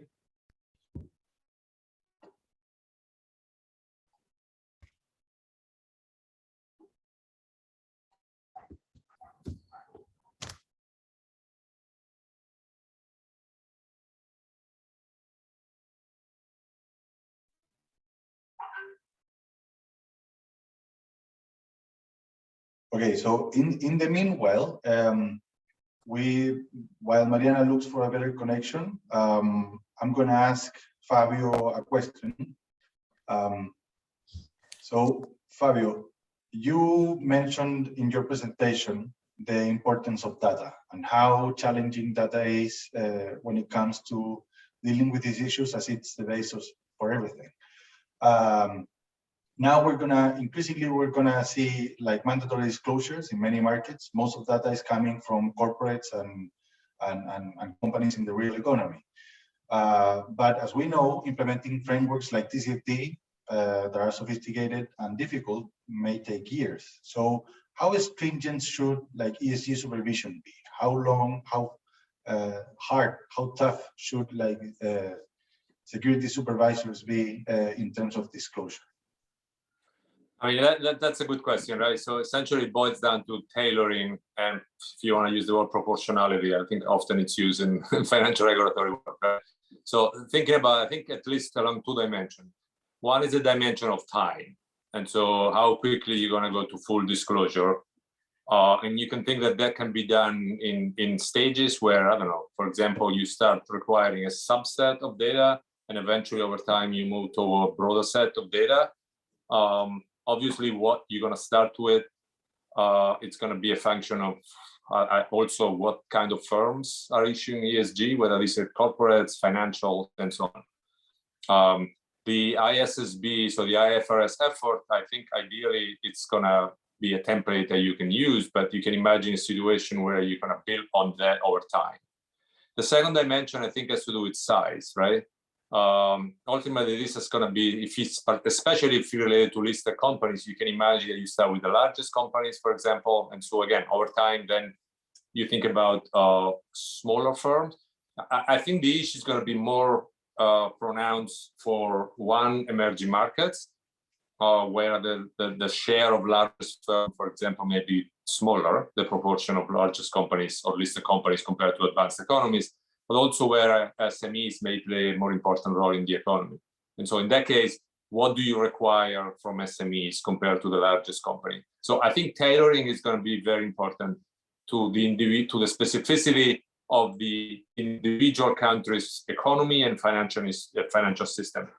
With one caveat, that there is a trade-off between tailoring and specificity and global convergence, right? So the more you move into tailoring to the needs of a specific country and its specific financial institutions and financial system development, the more, in some sense, you move away from global standard. And I work at the fund, so I have to give the little speech on global standards and the importance of international cooperation and so on. Also for not just for policymakers, I think it's important also for global firms, right? So if you want to attract global investor, the more you move at the right pace over time, but towards some global standard that are used in different across financial markets, I think the more you're going to be able to attract large investors, global investors. The more you make it tailored and specific to that specific countries in terms of not just data, but also disclosure, classifications, maybe, the more it's going to be a fragmented global financial markets, and the more difficult it's going to be to attract global investors. So that I think is trade-off. Personally, I think one way, again, to solve that is to think in terms of time dimension, right? So your goal should be to go back to this global standard, the IFRS. Perhaps countries may take a different pace to get there in terms of making it mandatory, in terms of what to disclose initially, and so on. And you can also learn over time, right? There's going to be clearly things that you're going to be learning when you start asking for disclosure and data quality. So the data quality, it's really important here. If you don't have the right data, everything else in terms of both classification and disclosure goes out the window if people don't trust the data quality. Yeah, that's definitely a huge challenge. Just to give you an example, in Chile, we have adopted SASB standards, which are now going to be absorbed by the ISSB from IFRS, probably. And yeah, we have the challenge. Most of SASB standards are think for the US or for, say, global north markets. So when it comes to Chilean regulation or Chilean standards, there are lots of questions, and we're working hard on that. And that's definitely a challenge. How do you see like the developments of the ISSB? How do you see like their adoption, and do you think they're going to become like a mandatory standard like in foreseeable future, or that's going to take a while? So I sit on, they created an advisory body to the SSB. It's called Sustainability Consultative Committee, where there are 4 international institutions that sits there as permanent member, the IMF, the bank, the OECD, and the United Nations. And so, and that consultative body will expand also to include specific experts. So we're working on that. So I think they have something out for consultation. Now I'm going to spend the day publicizing consultation. I think it's very important that people provide their views into the process, right? This is just the beginning, right? There are this exposure draft, one on sustainability, more broadly speaking, and then one specific on climate. The build, as you said, on this already existing effort, they had the prototype before the exposure standard. The OIOSCO was involved, TCFD was involved, and a number of the international efforts seem to be converging toward it. So I think this convergence is really, really important. Again, the goal is to promote convergence and make global standards, right? And then think about this as a building block approaches. Some jurisdiction may decide that they want to go beyond this. For some other jurisdiction, this could be a minimum, but building on something that is global for everyone, I think is crucial. We are still at the beginning of this process. And again, the consultation is open until July. I forgot the exact date. I think it's really important to get comments from stakeholders, right? Because this is a huge effort. The IFRS has been going super fast on this. If you think about it, just announced the ISSB at COP26, right? So if you compare the speed of this with the speed of the traditional accounting standard, then this has been like really, really fast. So getting feedback at this stage, I think is crucial. But again, you can't talk about just disclosure or even classification. You need data, right? So I can give you, suppose magically, I have like, I don't know, a magic wand, I make everyone use the same one classification in the world and one disclosure. If we don't have the same good quality data, if data are not comparable and consistent across jurisdiction, it's like a bookshelf, right? We all use the same bookshelf, but if you start using books in different languages, it's going to be really hard to actually use those books in those bookshelves. And so this is the same story here. We need to work on data. We need to start from data. And that challenge it's a bigger challenge for emerging markets. I mean, there are good examples. Like Chile, you could see in the chart I show how it was jumping out of the chart, right? And so there are also lessons to learn from those who have moved much faster than others in the ESG space. And so learning from you guys, I think it's really important for other emerging markets. So with all the specificity and unique challenges that then different countries face in terms of their unique transition. But it needs to start with the data. And so getting feedback both on the NGFS consultation in terms of the data repository, as well as the IFRS effort here, I think it's really, really important to get feedback because you might be missing something. There might be specific circumstances that have not been considered. So that's going to be the starting point to see the direction of travel at this point. Yeah, I see. I mean, yeah, it's a challenging thing, but things have been moving very, very fast, as you said, in the IFRS side, and it's going to definitely help establishing a standard. And thank you for the flattering word for Chile. We have lots of challenges going forward. We'll give it a try now. Apparently, Mariana has connected from her phone. Mariana, can you hear us? I can hear you. Can you hear me? Yeah, we can hear you loud and clear. Great. Okay. So let's give it a try going back to your presentation. Well, so hopefully I will be able to finish. Thank you so much for your patience. So basically, while they put the presentation back up, so the Superintendencia designed this strategy that basically wanted to do two main things. First, help financial market participants mobilize capital towards green growth objectives, environmental objectives, and commitments we have in Colombia. But secondly, we also wanted to promote a greater and better climate and ESG risk management within the institutions we supervise. So we identified 5 different areas of work. The first one was around taxonomy, which I will talk about it later. The second and third one are around thematic and other innovative financial products. We wanted to keep promoting clear frameworks for this type of innovation to avoid greenwashing. And here to reference Fabio's presentation, we really wanted, especially on the thematic bonds area, we really wanted the market to get signaling from us regarding the ICMA alignment. No, we really want, under the regulation we have designed in Colombia, it's aligned the ICMA principles, and we are sending clear messages to issuers regarding the importance of this principle and its alignment when issuing this type of instruments. The third aspect is around ESG disclosure. We know that you can, and I think the central theme of this conversation. So without proper ESG disclosure, it is very difficult to promote or to engage, especially institutional investors in Colombia, to integrate these issues into their processes. So we develop an action plan around ESG disclosure that I will also talk about later. The fourth component is around ESG integration, as I mentioned. So when we develop, in Colombia, we develop a climate risk, an ESG risk and opportunity survey. And what we realized when issuing this survey and when analyzing the results is that the different industries we supervise were at different levels. So we wanted to really encourage and nudge institutional investors to really step up their game. The banking industry was leading the way in Colombia, and we needed the institutional investors to come up to their level, to the banking, what the banking was doing, no? And to understand the key themes and concepts. And finally, and this has to do more with what we do as a superintendencia, and it was around the tools we have to identify and assess the impact of climate change into financial stability. So we decided to start exploring with different tools and different approaches to assess this impact. So we have been conducted different exercises, but the most visible one was a vulnerability analysis we did for the banking sector regarding physical and transition risks. This exercise was done with the World Bank's help. Next. Before I continue, I just want to confirm, is everybody listening to me okay? Is it working perfectly, or like the sound, the system? Yes? Gabi? Should I continue? We can hear you very well. Okay, good. That's good news.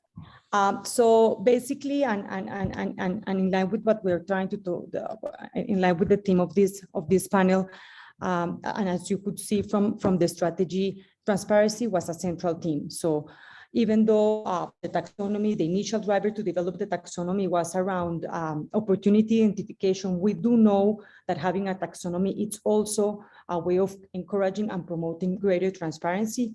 Obviously, the ESG and climate reporting regulation that we issue, it's going to increase data that we need, but also transparency on how the different, in this case, issuers in Colombia are assessing and managing climate and ESG issues in their businesses and conducting their operations. And finally, and obviously, and what I just mentioned regarding the green product or product innovation around green finance, what we want to do is also develop frameworks that increase transparency when innovating and denominating or labeling products with their green last name. So transparency is at the center of what we do.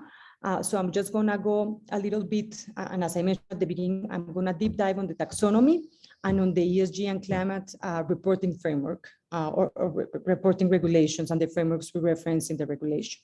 So next. So regarding the green taxonomy, so as what we decided to do in Colombia, and as I mentioned before, one of the reasons for developing the green taxonomy was on the opportunity identification side. So when we conducted this climate and environmental risk and opportunity survey, one of the main barriers we identified from the survey, and that the different supervised institutions mentioned, was the lack of a labeling system, or a lack of common definition is a barrier to identify and mobilize capital, not to identify opportunities and mobilize capital. So we decided, and that's the main driver, we decided to start developing a green taxonomy. Another of the main drivers for developing the taxonomy was around the benefits issuers saw when issuing these thematic bonds. So when we talk with different issuers in Colombia, one of the reasons they mentioned or one of the benefits they identified for issuing this type of instruments, debt instruments, was around investor diversification. So as I mentioned, Colombian capital markets is very small. And when you have this type of incentive, it gave us, and kind of highlighted the importance of giving these new investors, this new investor base, quite attracting to Colombia, a language to understand what in the Colombian context could contribute substantially to these environmental commitments. So we decided to base our exercise and to base our exercise on the EU taxonomy, even though we referenced different taxonomies. Obviously, we referenced and we collected information or understood how issuers were aligning with the CBI taxonomy. We also studied the Colombian what we call the monitoring, reporting, and verification system for climate investment. So we also understood what the IFC was doing in emerging markets regarding these thematic bonds and these products that had a green last name. And after we conducted that assessment on the different taxonomies, we decided or we identify a series of activities that were arranged or organized around 10 economic sector and 7 environmental objectives that were prioritized in this exercise. As you can see, the environmental objectives that the taxonomy covers are similar to the environmental objectives you see in other jurisdictions. Again, one of the things we wanted to do is facilitate interoperability, or at least facilitate the architecture when developing the taxonomy for institutional investors and international investors that want to invest in the country, to understand how this to better manage and navigate this taxonomy, and to better understand how to use it when taking an investment decision. Besides the 7 environmental objectives, we identified the way to organize these economic activities, these eligible activities. We first conducted a filter. The filter was basically on the relevance and substantial contribution of that activity to mitigation and adaptation objective. Once we filtered the activities, we defined eligibility criteria and thresholds. So basically the KPIs or the conditions, the technical conditions, the asset or the economic activity needed to comply with in order to substantially contribute to mitigation, to climate change mitigation and adaptation. And finally, what I have translated into what we call treatment of risk, which is no other, which in the other international taxonomies, it's the do not significant harm principle. One of the biggest challenges we have in Colombia, and I am assuming this is going to be a challenge for other emerging markets when developing their own taxonomies, is around the application implementation of the do not significant harm principle. When you see the European green taxonomy, they have a lot of local regulation, green regulation that they can reference for the taxonomy users to apply. In the case of Colombia, we didn't have the amount of regulation needed in order to really identify a do not or a structure the do not significant harm principle in the taxonomy. So the way we approach this do not significant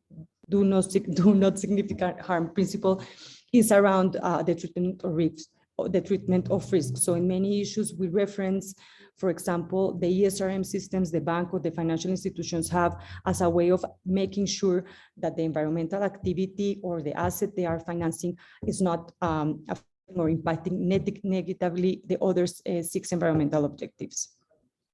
Next.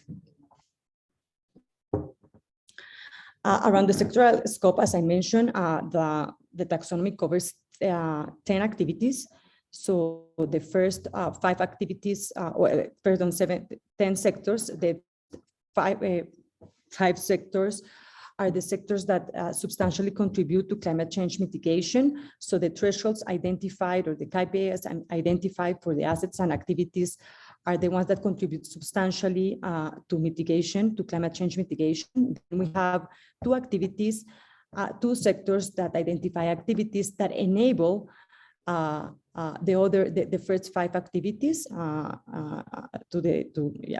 enable the activities, the energy generation, sustainable construction, sustainable transportation. So these activities basically the first 5 activities, and then we have the land use sector. So these 3 activities basically differ completely for what you have seen in other taxonomies. It was these activities, asset and activities that were mapped there, and the approach to develop the thresholds are completely different from other taxonomies. And the reason for that is because land use in Colombia is very specific, and what has been done in other countries or jurisdictions do not apply to Colombia. So these 3 basically activities that are associated with land use, their approach is it's more around the different how different good practices contribute to the different objectives that were prioritized in the taxonomy. Next. One of the questions we get asked the most is around implementation, and this is a discussion actually we had with the Chilean colleagues when talking about taxonomy development. In the case of Colombia, and I think it differs a little bit from the European Union, in this phase, the taxonomy implementation is going to be focused on the product labeling. So many of the different regulations we have issued around innovative green products reference the green taxonomy. What we want to do for the different issuers and supervised financial institutions is that when they label a product as green, they need to inform the market, publicly inform if and how they are aligned with the taxonomy. We do know that in the European Union, in other jurisdictions, the disclosure regime also looks for taxonomy, for disclosure around the taxonomy, but in our case, it's in this first phase, it's gonna be focused on product labeling. Next. So I have only here around 2 slides. Basically, so as I mentioned at the beginning, in Colombia, we identified, and Fabio mentioned, in Colombia, we identified or we realized that sustainability reports were not responding to the financial market participant needs. The information was not comparable. It was not relevant for investors. The quality was low, especially because we didn't have external assurance. And when you ask the issuers of the reports, they also had a lot of fatigue. No, so there was a lot of GRI sustainability reports, but they were also getting a lot of surveys, questionnaires, and other type of requests regarding additional information they were not issuing in their sustainability report. In order to really have more tangible data to kind of justify or understand a little bit the disclosure landscape in Colombia, we conducted, with the help of the World Bank, an assessment. And as you can see, I don't know if it's too small, but most of the disclosure was around social issues, especially their issues around employment and how companies treat their employees. But when you go into the environmental side and to the governance and obviously the alignment with TCFD, we see that there is very low disclosure. So we decided in Colombia to conduct or to develop or issue a regulation. So if you could go please next. This regulation basically looks or wants for the issuers in Colombia, so it's not only supervised institution, but issuers in general in Colombia, to comply with, for climate-related issues, to comply with TCFD or to develop their reports with aligning with the TCFD principles, and for other ESG issues to comply with SASB. This is very important for me to one of the big questions we have when designing the regulation was around the scope, the thematic scope. When we engage with the market participants, both issuers and users of the reports, they did mention that in countries like Colombia, so I think this is going to be the case for most emerging markets, starting or asking the market to only report on climate or to disclose the information around climate related risk and opportunities is not enough. They ask for issuers, and issuers also wanted to disclose information around all other ESG issues. So the decision we made in Colombia was to align the regulation with these 2 practices. Obviously, facilitating on or making the clarity that whichever decision the IFRS takes and how the framework or the landscape, the disclosure and reporting landscape evolves, the regulation will adapt to those changes. So this regulation was issued last year, in December last year, and it will come into place or it will become mandatory next year. So the biggest issuers need to comply with both the CFD and SASB, and the smaller issuers are going to start just with SASB. Next.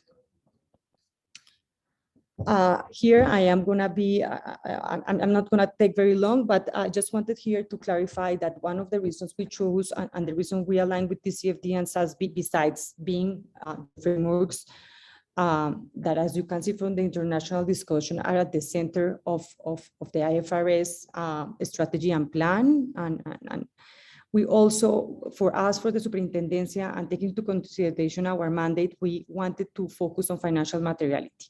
We saw a lot of double materiality reports in the country. Colombia, I think, is the 5th country with most sustainability GRI and sustainability reports in the world, but we needed to strengthen the position, or we needed to strengthen the information that was being disclosed from the financial materiality perspective. So we did focus, and in the regulation, we specified that we needed to strengthen and that we wanted to really increase the quality, comparability of the data from the financial materiality perspective.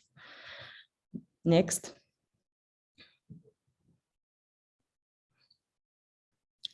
Finally, I have some final thoughts on the emerging markets regarding taxonomy. One of the biggest things we want to put out there is around transition taxonomies. When we put the taxonomy for consultation, we did get many comments around transition activities.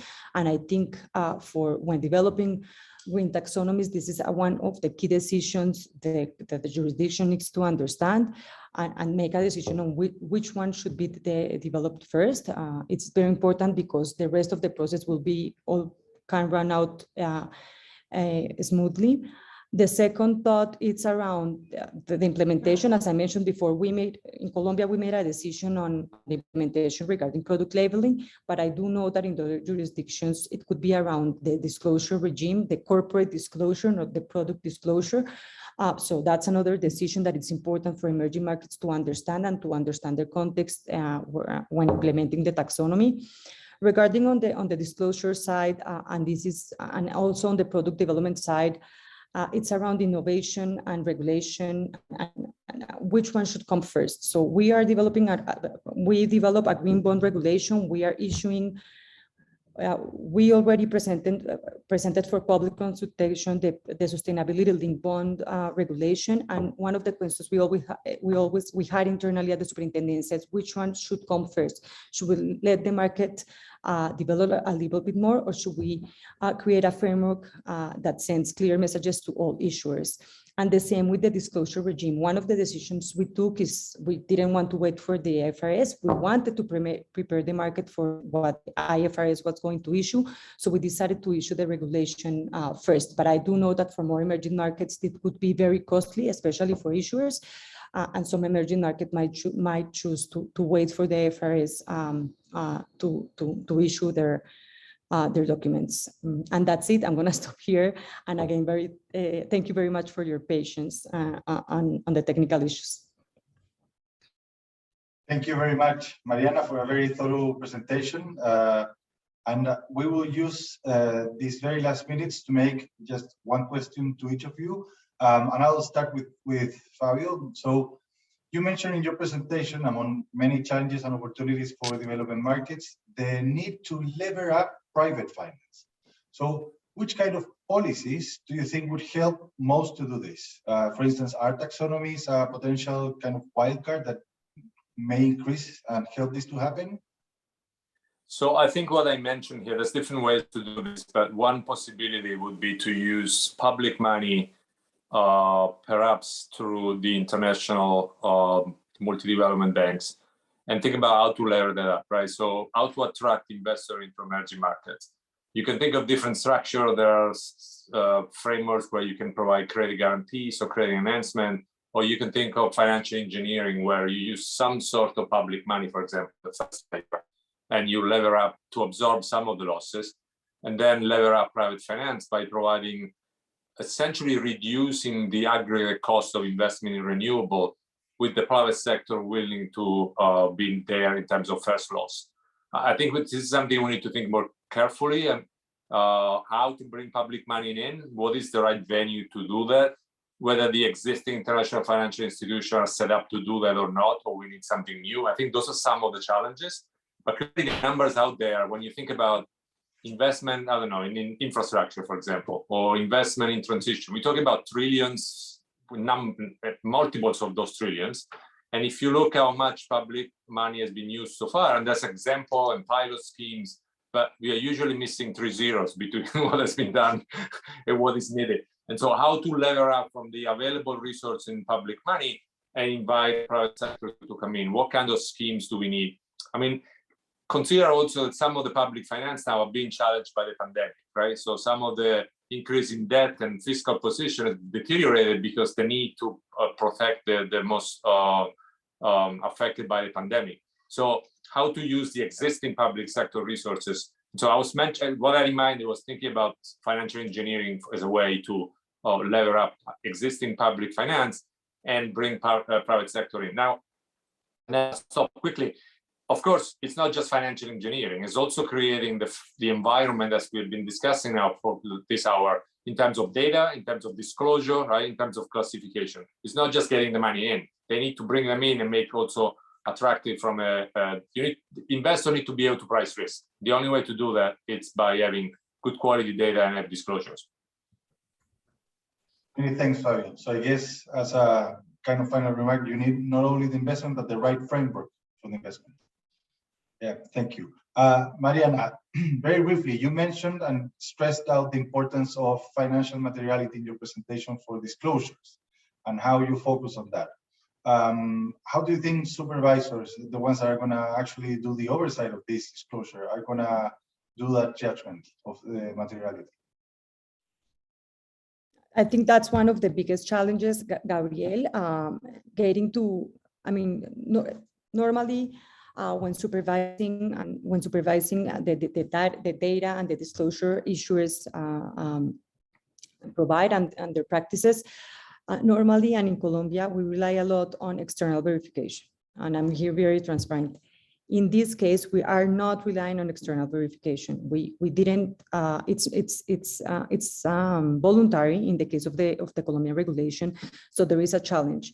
One of the reasons we decided to basically leave a 2-year gap between the issuance of the regulation and the actual enforcement of the regulation is because we needed to build capacity both at the market level but at the supervisory level. And that's going to be one of the biggest challenges. One of the things we have to focus and we're going to engage a lot with this, especially with SASB, and try to understand how to see if this is being implemented by some of the biggest issues in the market, is to really build that capacity for supervisors to understand the approach and the methodology to assess the financial materiality of the issues that is being disclosed. One of the things we specifically mandated in the regulation and is that they need to also disclose the process to assess that financial materiality. And I think that information is going to be key for the supervisors when actually assessing the information that is being disclosed from the issuers. Mariana, many thanks for that answer, and many thanks again to both of you for great presentations, very complete, and you gave us an amazing view at a global or regional level and also at a local level of how does it look to promote this kind of market. So many thanks again. And now we will pass to the closure of our first climate-related financial risk conference, which will be given by the Vice Chair of the Financial Markets Commission of Chile, Dr. Mauricio Larraín. So Dr. Mauricio Larraín is a PhD in economics from the University of California, Berkeley, a master's degree in financial economics from Catholic University of Chile, and an economics BA from the same university. He began his career as an economist in the Department of Studies of the Central Bank of Chile. Later, he was a professor of finance at Columbia University Business School in New York. His research has been published in leading financial academic journals and has presented papers at Harvard, Columbia, Chicago, Oxford, Cambridge business schools, and at the World Bank and the International Monetary Fund. Dr. Larraín is the sponsor of the Climate Change Strategic Initiative and the Climate Change Working Group of the Financial Market Commission. I will now leave you with Dr. Mauricio Larraín, Deputy Chair of the Financial Market Commission of Chile. Dr. Larraín, the floor is yours. Thank you very much, Gabriel, for the nice introduction. Let me share my screen. There we go. So I would like to start by thanking the conference organizers for setting up this very nice conference on climate risks. I would also like to thank the speakers for sharing their experiences with us and providing very useful insights, and also to all the audience for participating actively in the event. The purpose of my talk is to present the roadmap of the Financial Market Commission, the CMF, regarding climate change and the development of a sustainable financial market. I want to transmit to the public about how the CMF views the climate change problem and how we plan to address it. I will start the presentation with the introduction to the problem, how the CMF views both the risks and opportunities of climate change for the financial sector. Then I will explain the response of the CMF until now to climate change. And finally, and more importantly, I will explain how we plan to move forward on this topic.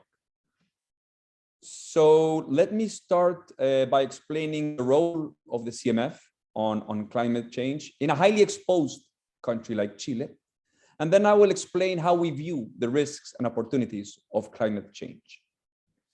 So just as a reminder, the Financial Market Commission, the CMF, is the integrated financial supervisor and regulator of Chile. We oversee three main financial sectors, which is the banking sector, the insurance sector, and also the securities market. To understand the role of the CMF on climate change, we first have to understand the CMF's legal mandate.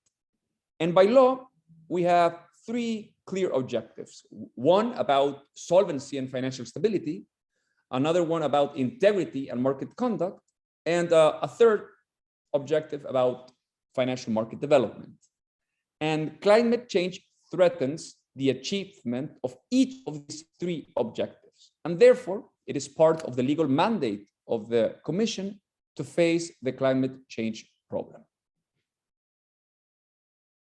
As you already know, Chile is a country that is very sensitive to climate-related and environmental risk. And its economy is widely exposed to these risks, which makes the climate change a problem very critical for the financial sector. Climate models show that severe decreases in rainfall, droughts, water shortages, wildfires, and extreme temperatures are all highly likely phenomenon in Chile. In fact, Chile is recognized as very vulnerable to climate change impacts, and overall, our country is ranked 29 out of 181 countries in climate change vulnerability, according to the Notre Dame Gain Index. The transition towards a low carbon society will therefore affect strongly the energy sectors, the transportation sectors, and manufacturing sectors, among others. And all these changes entail, on the one hand, risks, and on the other hand, opportunities. So let me start with the risks. So the CMF is addressing several sustainability-related risks, among which climate-related risks are our major concern.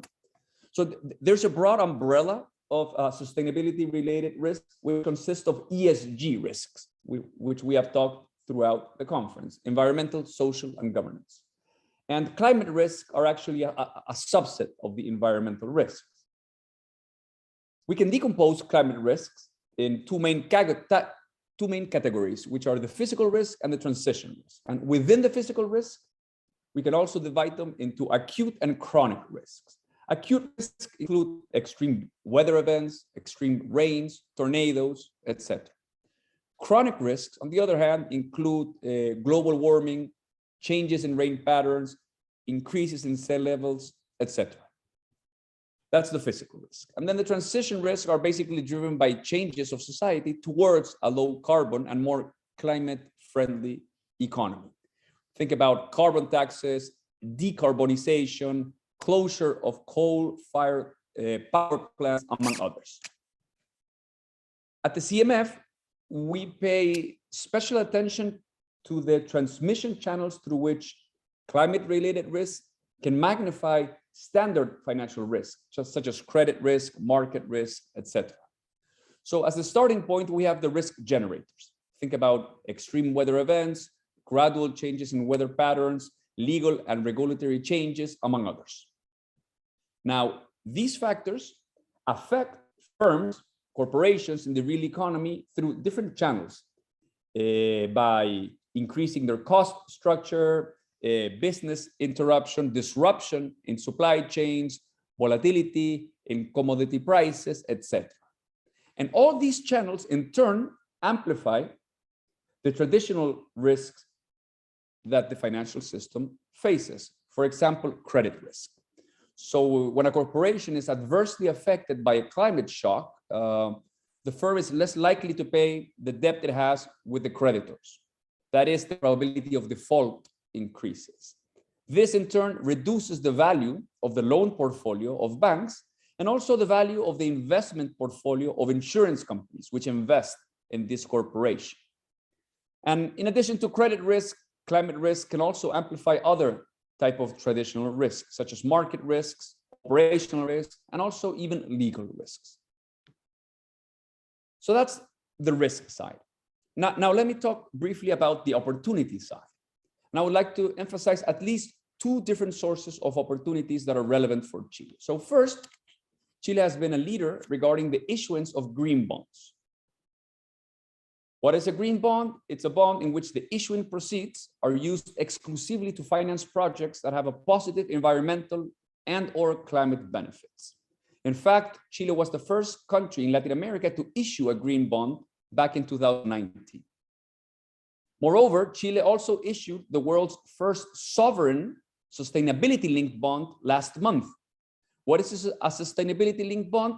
It's basically a new type of general purpose financial instrument in which the bond coupons, that is the financial cost of the instrument, are tied to an issuer's sustainability key performance indicators.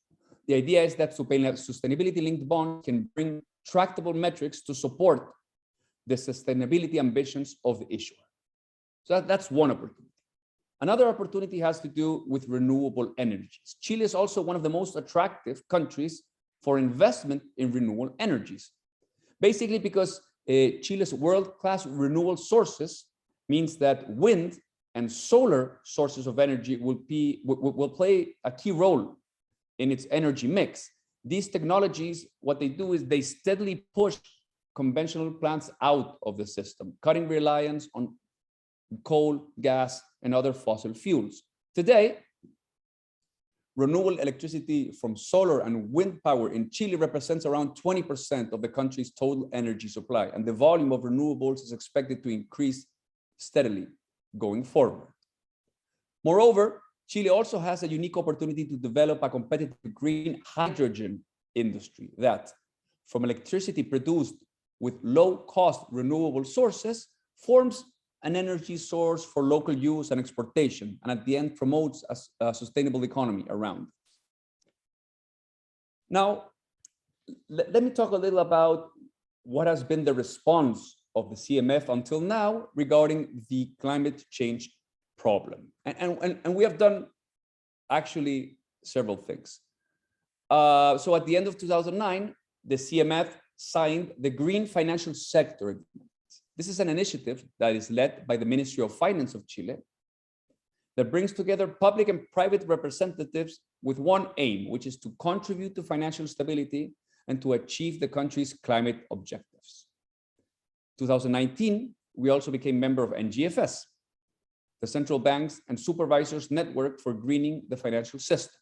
the objective of this institution is to contribute to the exchange of experiences and best practices for proper climate risk management in the financial sector and to support the transition towards a more sustainable economy.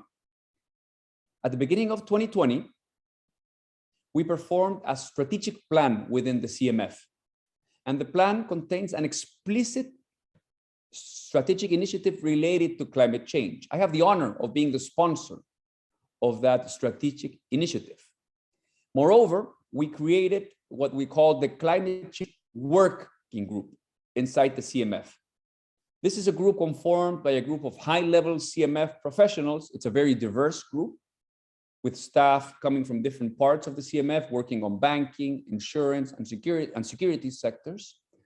And I would like to actually take this opportunity to give a special thanks and recognition to each member of this working group for their fantastic work, all their dedication and passion for climate topics. Towards the end of 2020, the CMF published its strategy to face climate change.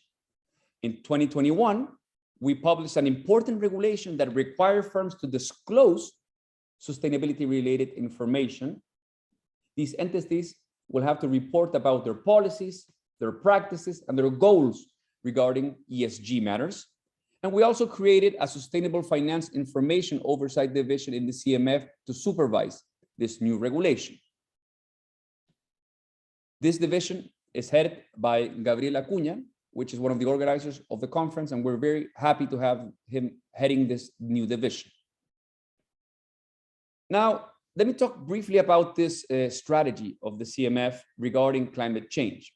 It is a very important document that summarizes our view regarding climate change. I encourage all the audience to download this document from the CMF website. And what the strategy basically states is that climate change is a relevant source of financial risk and that it poses a threat to financial stability, to the efficiency, and also to the integrity of the financial market. As I explained before, the CMF has determined that climate change is a strategic priority within our institution. And the strategy has basically three main pillars. The first one is trying to promote the disclosure of climate-related risk, that is information.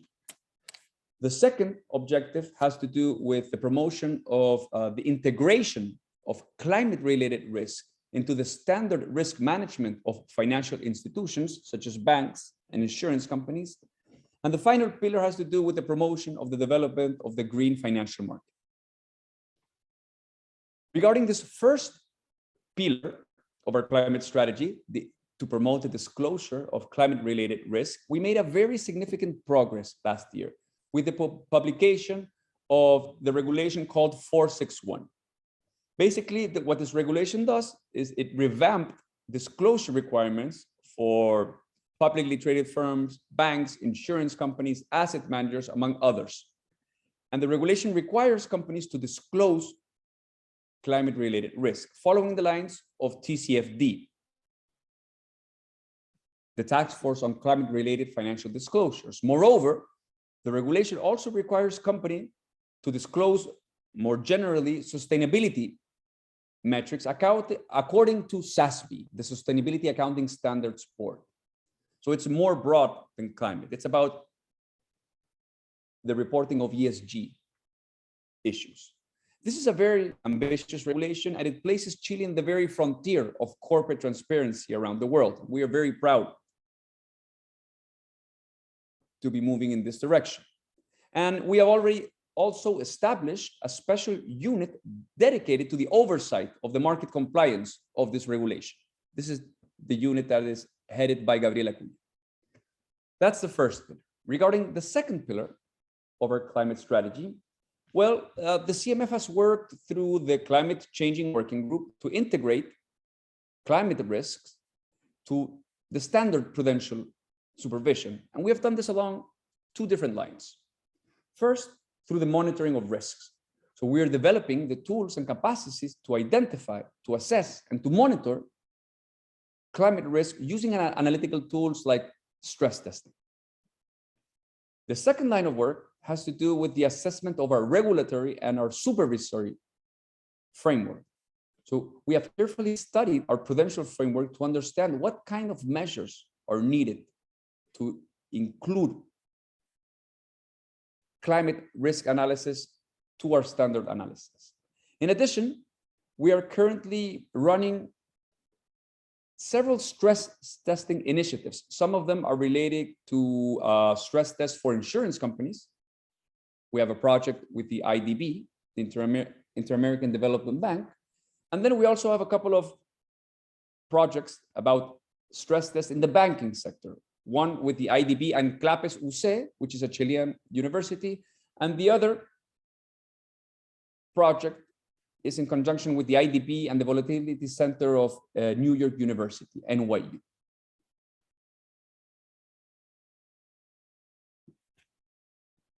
Now, finally, I would like to talk a little about the CMF's plan to move forward regarding climate change. And the board of the CMF recently approved the Climate Strategic Initiative's second planification, which we label Phase 2.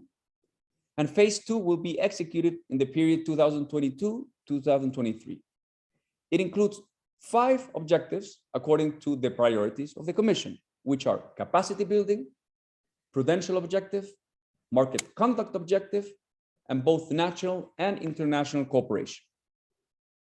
Let me talk briefly about each one of these objectives. In terms of capacity building, the idea is to implement a series of activities with the aim of strengthening the internal skills, abilities, and processes that the CMF requires to further advance in our climate initiative strategy.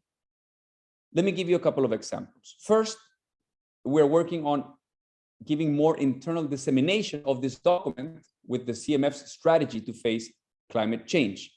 This is to all our internal areas, the areas that do supervision and the areas that do regulations, the areas that oversight banks, the ones that oversight insurance, and also the securities market.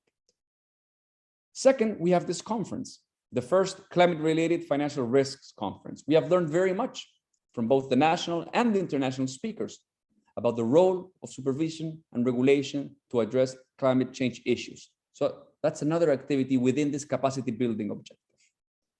Moreover, we are training our staff for the supervision of ESG disclosures, and we're talking directly with both SASB and TCFD. We are also training our staff on more analytical skills for stress testing in climate-related shocks, model development, and data collection.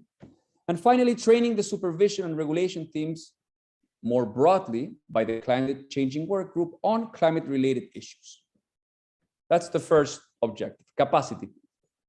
Then we have a second objective, which has to do with our prudential objective. It also has many activities. Let me give a couple of examples. We plan to send a mandatory survey of risks and opportunities associated with climate change to our regulated entities, such as banks and insurance companies. So these entities will have to answer this survey asking about different risks and opportunities related to climate risk. We also plan to publish a document on prudential supervision of climate risk. It's a manual. And the idea is to provide this manual to our staff who work on prudential issues so they can start integrating to their standard risk management supervision and to include climate risk to that type of supervision.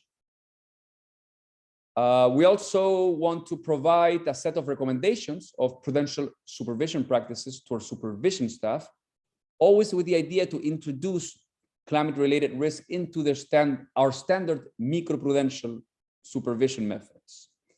We also plan to provide a set of prudential regulatory rules, recommendations to our regulation staff to introduce climate-related risks into our prudential regulatory framework, such as, for example, Pillar 3 of Basel III, which we have talked today during the conference.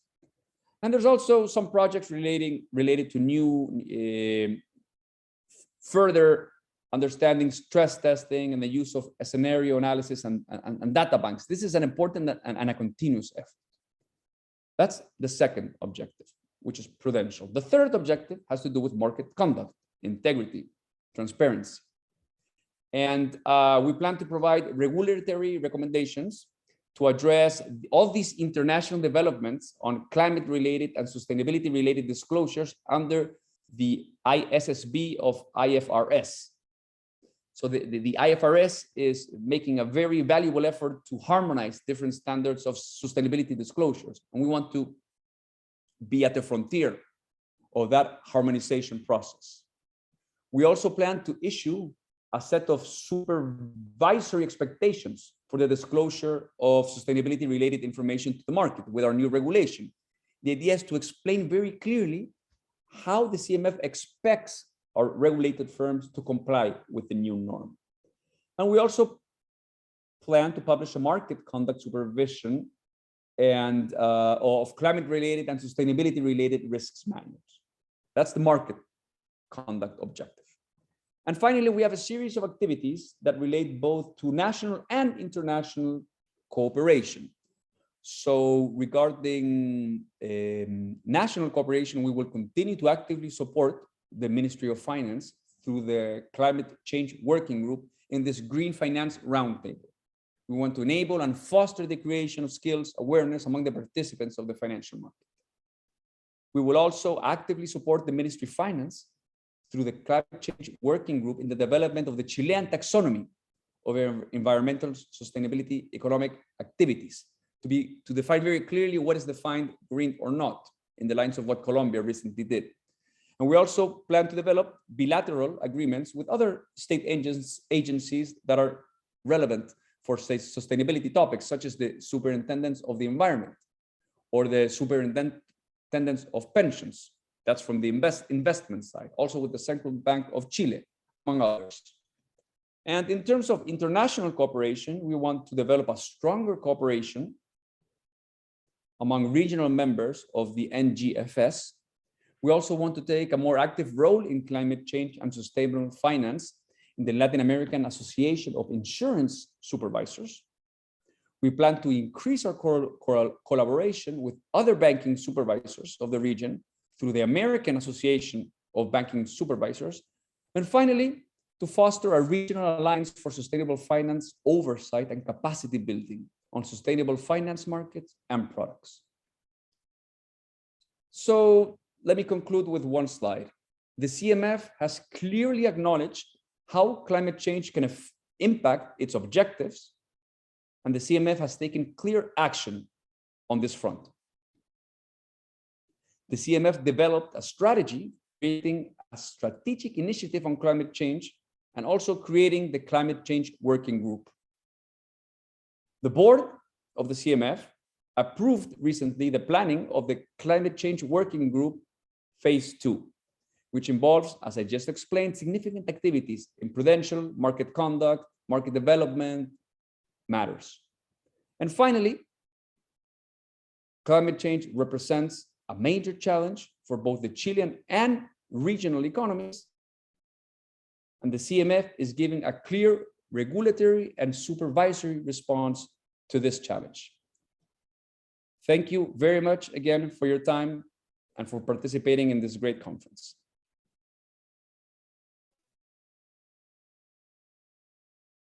Many thanks to Dr. Larraín, Deputy Chair of the Financial Market Commission of Chile, for his brilliant presentation that shows how challenging and ambitious the agenda of the Commission in this matter is. We have come to the end of our conference, and we hope that it has proven useful for all of you, and that these relevant matters that we have addressed will enrich our work facing climate-related risks. Many thanks again to our audience. Have a nice day. Goodbye.